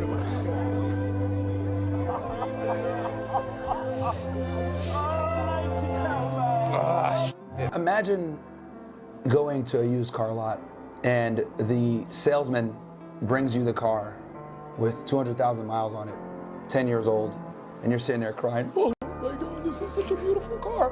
When you have the capability of buying that model, brand new with 0 mileage. Clown world, dude. If I had as much money as, yeah, and you paid double the price for it. Yeah, yeah. and people are gonna, Myron, are women cars? Well, yeah, kind of. I think she's gonna ruin his life. Yeah. And he deserves it. Gotta keep it together. Yeah. Yeah, I mean, like, Nina is like what? She's been passed around Hollywood. She's like a few years older than him. The whole thing could just be, frankly, and I wouldn't put it past him, like an enormous publicity stunt. The whole thing could be an enormous publicity stunt. Because I do think, say what you will about Logan Paul, I think he's like one of the, like, he's like a social media genius, you know? He's like this, like, not only is he utterly shameless, but he's stayed relevant for years. The current flotilla that Greta has joined has 50 ships. 50 ships, huh? Would you rather live next door to Logan Paul or Vivek? Logan Paul. Logan Paul. Yeah. My Twitch stream is a min in the future. What is that? A min? What is that? Yeah, dude, fuck Vivek Ramaswamy, man. Fuck that guy. Roa's weddings paints over man girl. That's whole as the Grand Canyon. Yeah, dude. That's why, like, dude, Logan Paul, I think he's self-aware. I think this is, based on his, like, track record, I think this is like a bit of sorts, you know? I think he knows how people are going to respond, predictably. he's a cuck, she's a whore, you know, and it's a publicity. That's what I think. Or at least I wouldn't be surprised if that's the case. He's just like so shameless. I would have put him past him. You know, he just thrives off of controversy. He's okay playing the villain. He's okay playing the shameless influencer type. He's farming haters. That's why part of me really wonders, like, is this all a plot? Is him marrying this you know, the Talon bicycle part of the strategy? Yeah, the fight he had with Dylan Dennis in the lead up was the funniest thing. Like, dude, yeah, like, how many people tuned into that because of this? Rooting against Logan. Like, say what you will, he understands the game, dude. He understands the game and he's farming the haters. So yeah, although I don't really care for Logan Paul. You know, like, I respect the game. I respect the you know, I think I see what he's doing, you know. She dated Bilzerian and DiCaprio, that like Hunter guys, by the way, too. Yeah, no, I mean, like, yeah, she's washed, you know. Totally washed. Could have gotten somebody way hotter, way younger, whatever. But would that have stirred as much of a controversy? I don't think so. Do you see what I'm saying? People like Logan used to have 3 wives and 10 kids and 100 years ago while traveling north. Now people like him are crying over used boxes. Yeah, that's Jake. No, this is Logan. This is Logan Paul. Does Logan Paul have 2 kids? Or is that Bilzerian? I don't think he has kids. Yeah, that's why I think it's kind of a game, you know. I think it's part of the... He's literally farming people. He's literally farming social media. Yeah. Is it too late to slam a Celsius? Bruh, it's 11 o'clock. It's 11 o'clock, man. Jake is the boxing guy. They're both boxing guys. I think Logan's technically Jewish. They are Jewish, in case you didn't know. Is that a yes or no? You know what, dude? Go for it.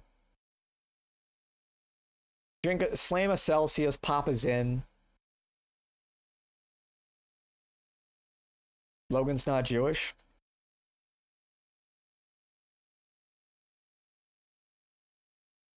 What's going on here? B'mitzvotav. B'tzivanu. Al. Mitzvah. Tefillin. Shema. Israel.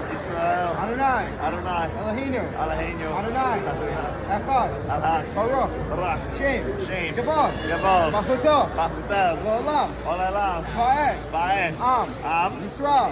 Hi. So your mother's Jewish, right? Yes. Your mom's mom is Jewish. Yes. That means today's your bar mitzvah. Mazel tov. Mazel tov, mazel tov.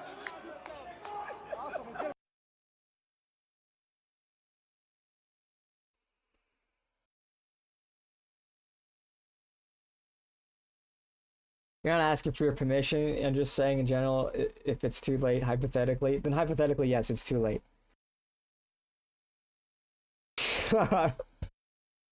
Yep. Yeah. So, he claims Irish, Welsh, Jewish, French, German ancestry. Yeah.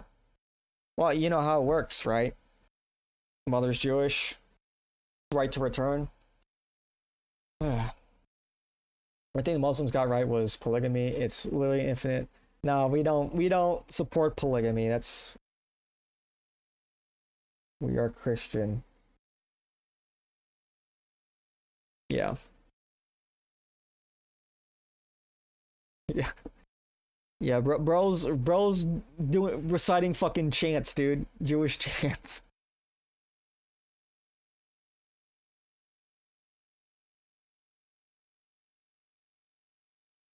Yeah, it's on his mom's side.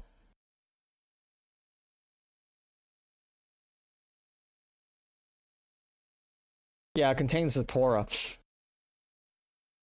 Part of their rabbinical tradition. Anyway. Anywho.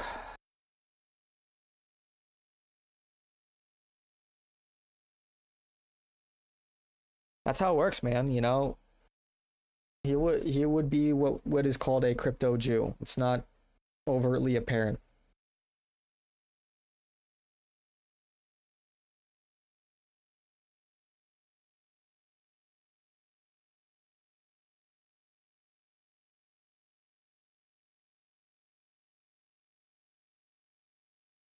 No.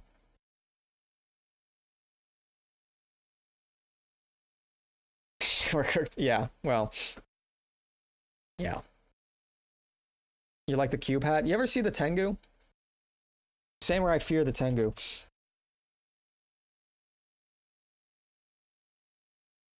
Let me see if I can find a specific video.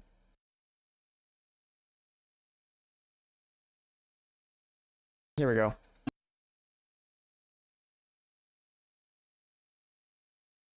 Disruptive demons in Japan.1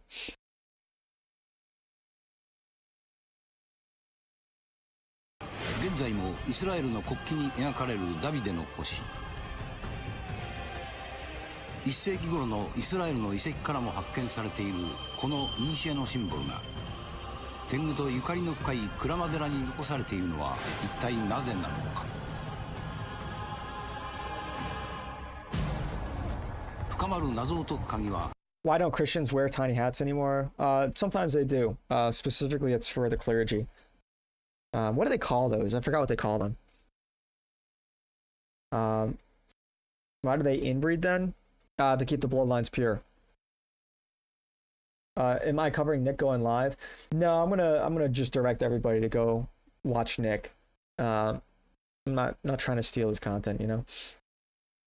I'll cover his like debates and stuff, his live debates, but his show itself, unless it's like a special show or something, I'll just, you know, tell everyone to go watch Nick, essentially. Isn't a star a sign of the devil? Yeah, Star of Ram fan, all that. There's no reference to Star of Daily, but there is a reference to Star of Ram fan. この久保手山のゆえんが書かれた古文書、そこには5世紀慶太天皇の時代に山に現れた魔物の話が書かれている。一体どんな魔物だったのか。我々は山の麓にある資料館を訪ねた。すると館長があるものを見せてくれるという。ちょっとここでお待ちいただけますか。入れないんですね。はい。それは一般の人は立ち入ることのできない収蔵庫にひっそりと保管されていた。山に現れた魔物の正体とは。出てきたのは一枚の曼荼羅だった。岩屋坊っていう山伏の家に伝わってる天狗曼荼羅ですね。天狗曼荼羅。はい。Yeah, Zucchero. 天狗曼荼羅。ここに描かれたものこそ久保手山の魔物だという。その顔はまさに天狗。しかもまるで生身の人間を描き写したかのように描かれている。想像というんじゃなくて実際に、何がしかのモデルがあってああいう絵が描かれたんだと思いますけどもね。モデルがやっぱりあった。なんと天狗にはモデルがいた。そして曼荼羅の天狗はあのユダヤの面と瓜二つ。天狗、その正体はやはり古代イスラエル人なのか。Disruptive demons and harbingers of war. 驚くべき情報が。天狗が頭にこうつけている黒い小さな箱がありますね。トキンというものですけども、実はユダヤにも同じようなものがあります。なんと天狗のトキンがユダヤにも存在する。The fact that Judaism got this powerful without even having to spread the religion through conversion is pretty impressive. Yeah, you know, it took a long time. Took a long time. Lots of nepotism and secrecy. You just popped your neck. You think you nearly paralyzed yourself? Imagine you never heard of from me ever again. How tragic would that be? Would you guys cry for me? Imagine you're like Stephen Hawking, bound to a wheelchair. You know, you have to type. It wouldn't really change it. You can still type in chat. You know. Usually, that is what has kept Jews alive for 2,000 years. Yeah, secrecy, usury, doing jobs that other people didn't want to do, like being tax collectors. They have a lot of resentment for that, by the way. それは本当なのか。我々は東日本唯一のユダヤ教団を訪ねた。すると。こんにちは。こんにちは。Nice to meet you. Nice to meet you. 迎えてくれたのは代表のヘンリー・ノア氏。早速天狗の像を見てもらった。He could fit a coin pouch up there. 興味を示したのはやはりトキン。We have something similar. I mean, bro. やはり似たものがあるという。それを身につけた彼の姿を見て我々は目を疑った。そうじゃん、天狗じゃん。何これ。天狗の正体は古代イスラエル人だった。それを身につけた彼の姿を見て我々は目を疑った。Bro, you think you would have been like, maybe I shouldn't, come out with my little Torah scroll head dressing, because maybe they'll draw the parallel with ancient Japanese folklore, and maybe that will make Jewish people seem like demons. Like, did he think this out for a second? Maybe it wouldn't be good if they think that Jews are Tengu, actually. You know what I'm saying? Maybe,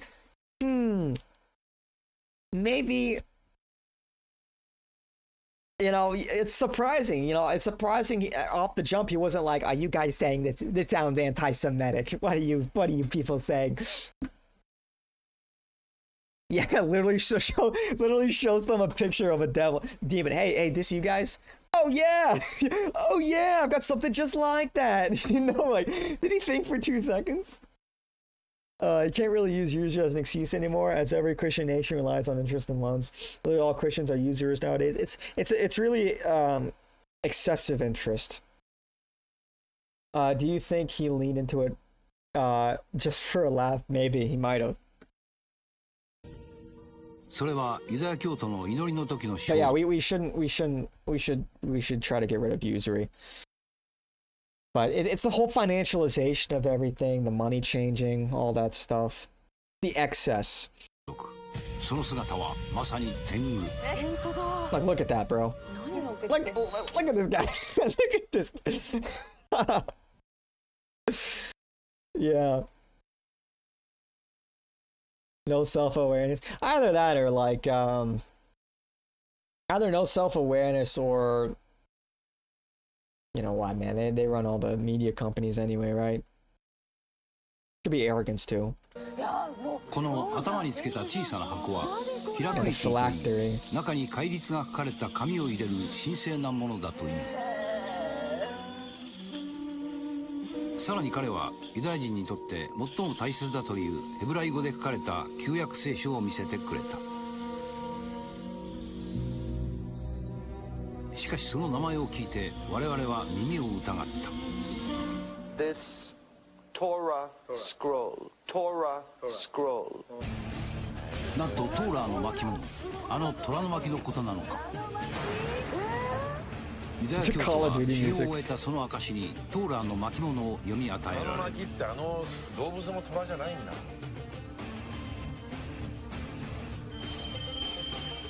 天狗の持つ虎の巻も修行の後に渡される特別なもの。牛若丸が鞍馬の天狗から授かったと言われるあれである。一体なぜやはり天狗は古代イスラエル人なのか。登場しました。江戸時代に描かれたという天狗曼荼羅図をスタジオにお持ちいたしました。Yes.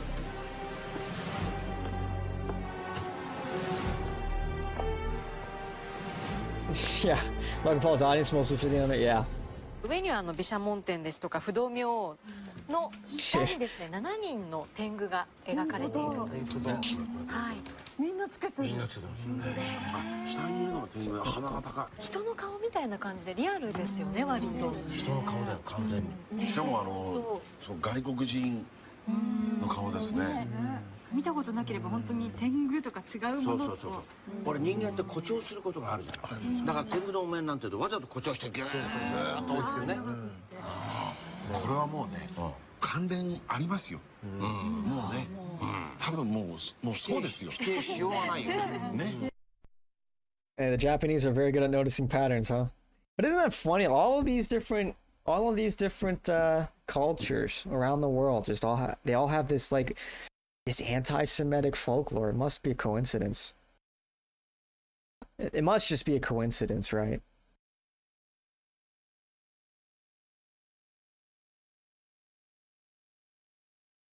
It actually looks like an Instagram schizo edit. Yeah, point out to me the places in which you've hidden the coins in your coat. Yeah.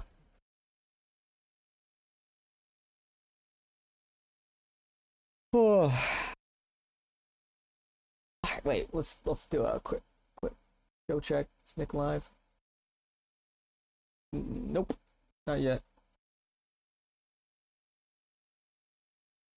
Any minute now. Any minute now. Yeah.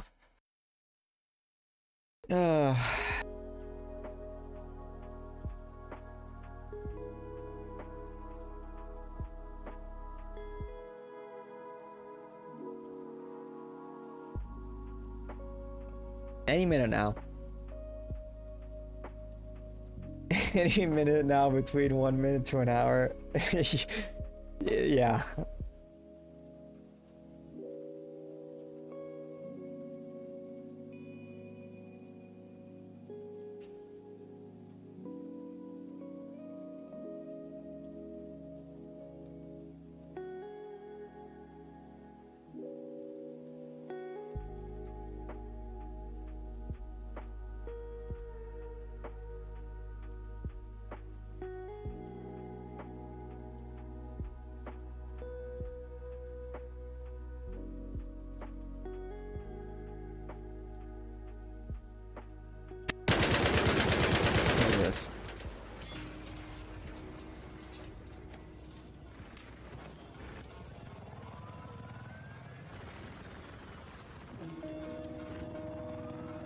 Bro, this guy is fucking repairing his shit midair. You can't just land the damn helicopter? Whatever. You freaked out now? You had no idea Jake and Logan are Jewish? Surprise! Yeah, I can send it to you. Yeah. You never see that libtard BS on our... Yeah, dude, because your transport pilot would fucking crash 60 meters outside of the base. You know how many times it's happened? Your first child is due mid-December and your Judar is malfunctioning. Well, that's not good. Why, do you have your suspicions of your wife? Uh-oh. Hey, honey, let me see your ancestry.com real quick. Do a 23andMe, haha, just for fun, haha. Yeah, there's a lot of ways to tell. Obviously, behaviors. Obviously, the nose. That's 101. Eye distances. You know, you can see that in people like what's his name? Fuck, what is his name? What was that liberal commentator?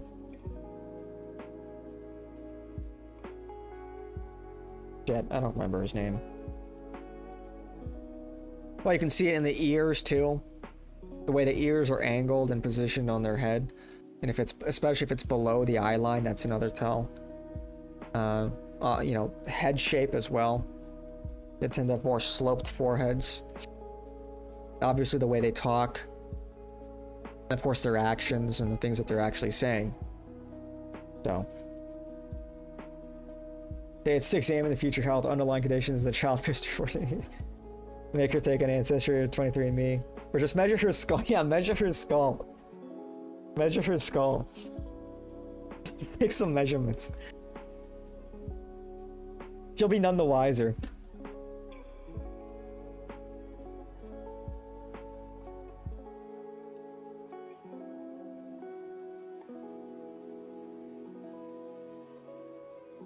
Yeah, report back. See what she says.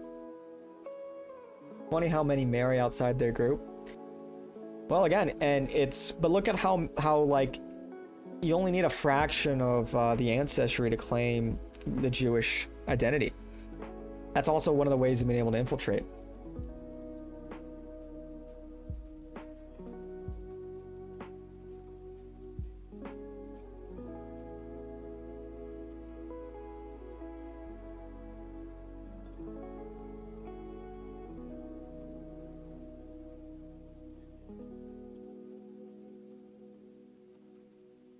Yes, for population jump, but again, also to infiltrate.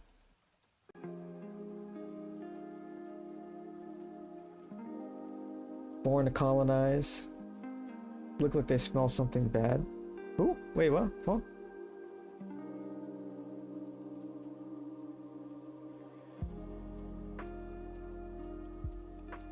This is real. Okay, this is actually real. The feminine urge to reply to a statistical generalization with an anecdotal counterexample. This is so fucking real. This is so fucking real.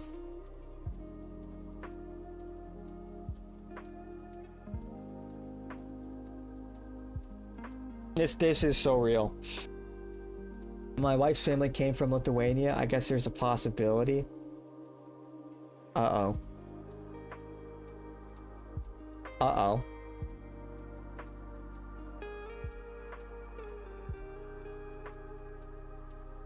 Yeah, yeah. What are the last 4 letters? Does it end in Stein? Or Berg? Or Man?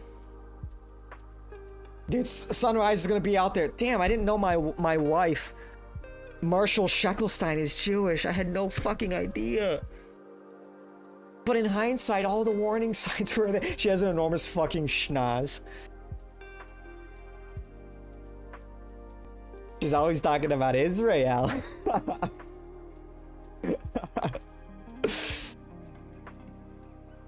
She's talking about your kids' bar mitzvahs. You know, when they get older and shit. Yeah. Yeah, you were looking at the milkers like, oh man, maybe it was 6 million.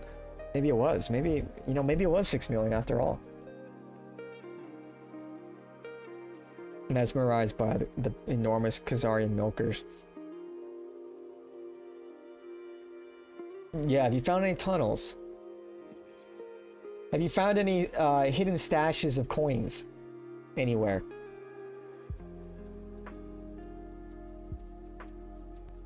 Islamic.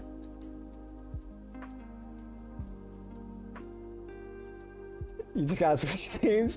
I hope she's bad enough to go to hell for. Yeah, it's cooked. It's cooked, bro. It's over.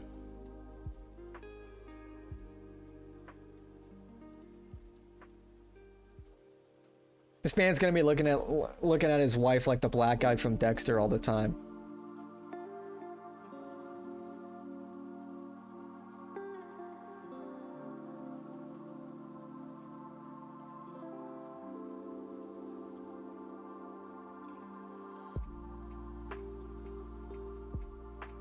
Like something bad facial expression.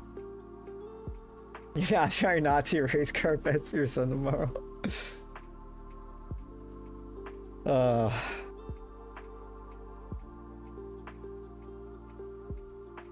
That's pretty funny.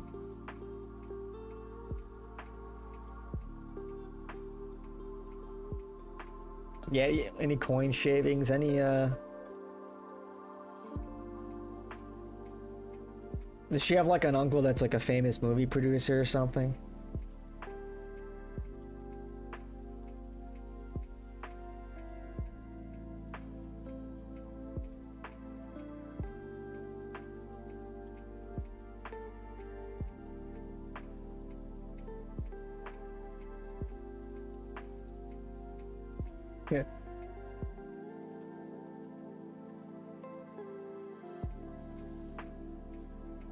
Does Nick sell life size? Yeah, get a get a poster.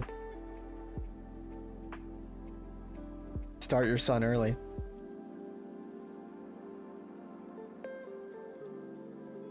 Wait, this reminds me of you know what? You guys know what the Hat Man?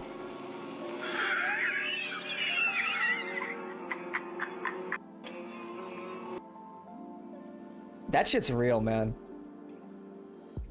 He doesn't. He only sells body pistols. Yeah, are we getting into esoteric part? That's how you know if demons are real, man. And you know what's funny? I have friends who say they've seen the Hat Man. Shit's creepy, dude.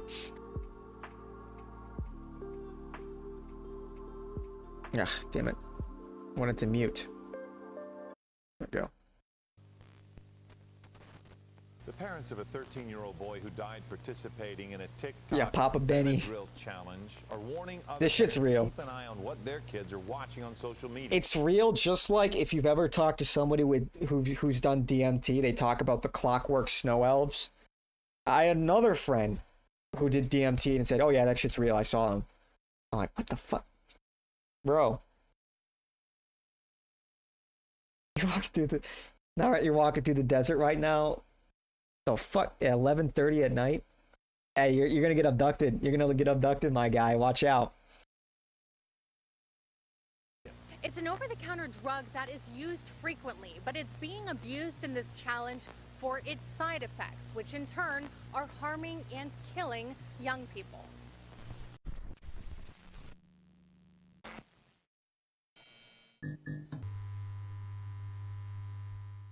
Over the years, social media has seen its fair share of absurd and completely stupid challenges.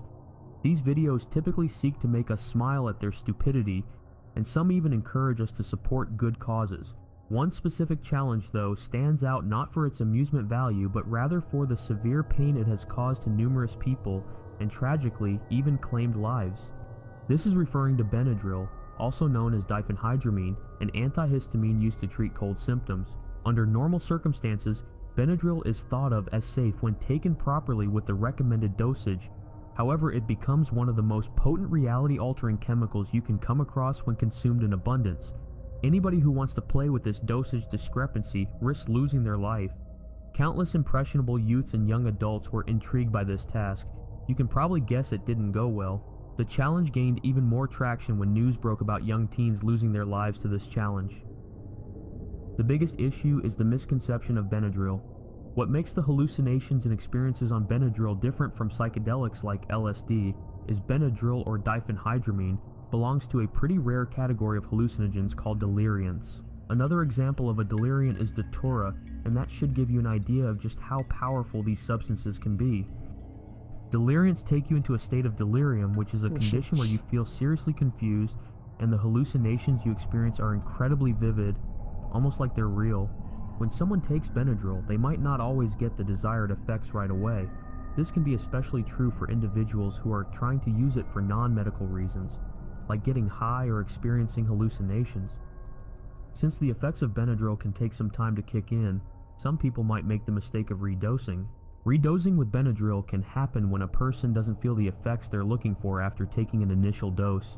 They might think that taking more will make the effects stronger or happen faster. However, Benadryl can be quite unpredictable, and the effects can vary from person to person. Redosing can lead to taking too much, which can be dangerous. Taking high doses of Benadryl can cause people to end up seeing strange things, like shadowy figures they don't recognize. There's even this famous Hat Man I'll talk about in a bit. Some people even say they feel like they're smoking invisible cigarettes. These experiences are really weird and can be dangerous. In some cases, they've even led to serious harm or death. It's like entering a whole different world when you take a big dose of Benadryl, and it's so common that there's a whole group of people who study and share their experiences with it. For everyone watching, this community on Reddit isn't there to encourage anyone to do it. If you read through the multiple posts, you can see the numerous stories that people have with experiencing this. What makes this so interesting and so dangerous is that there are numerous posts of people knowing and acknowledging how dangerous and deadly this can be, but for some reason they keep doing it. The common consensus on this subreddit is that Benadryl trips are dark and terrible, but these people don't seem to act on it and seem to keep trying to top themselves. Pinned in the forum is a post that explains the levels when taking Benadryl, which leads us to the next segment.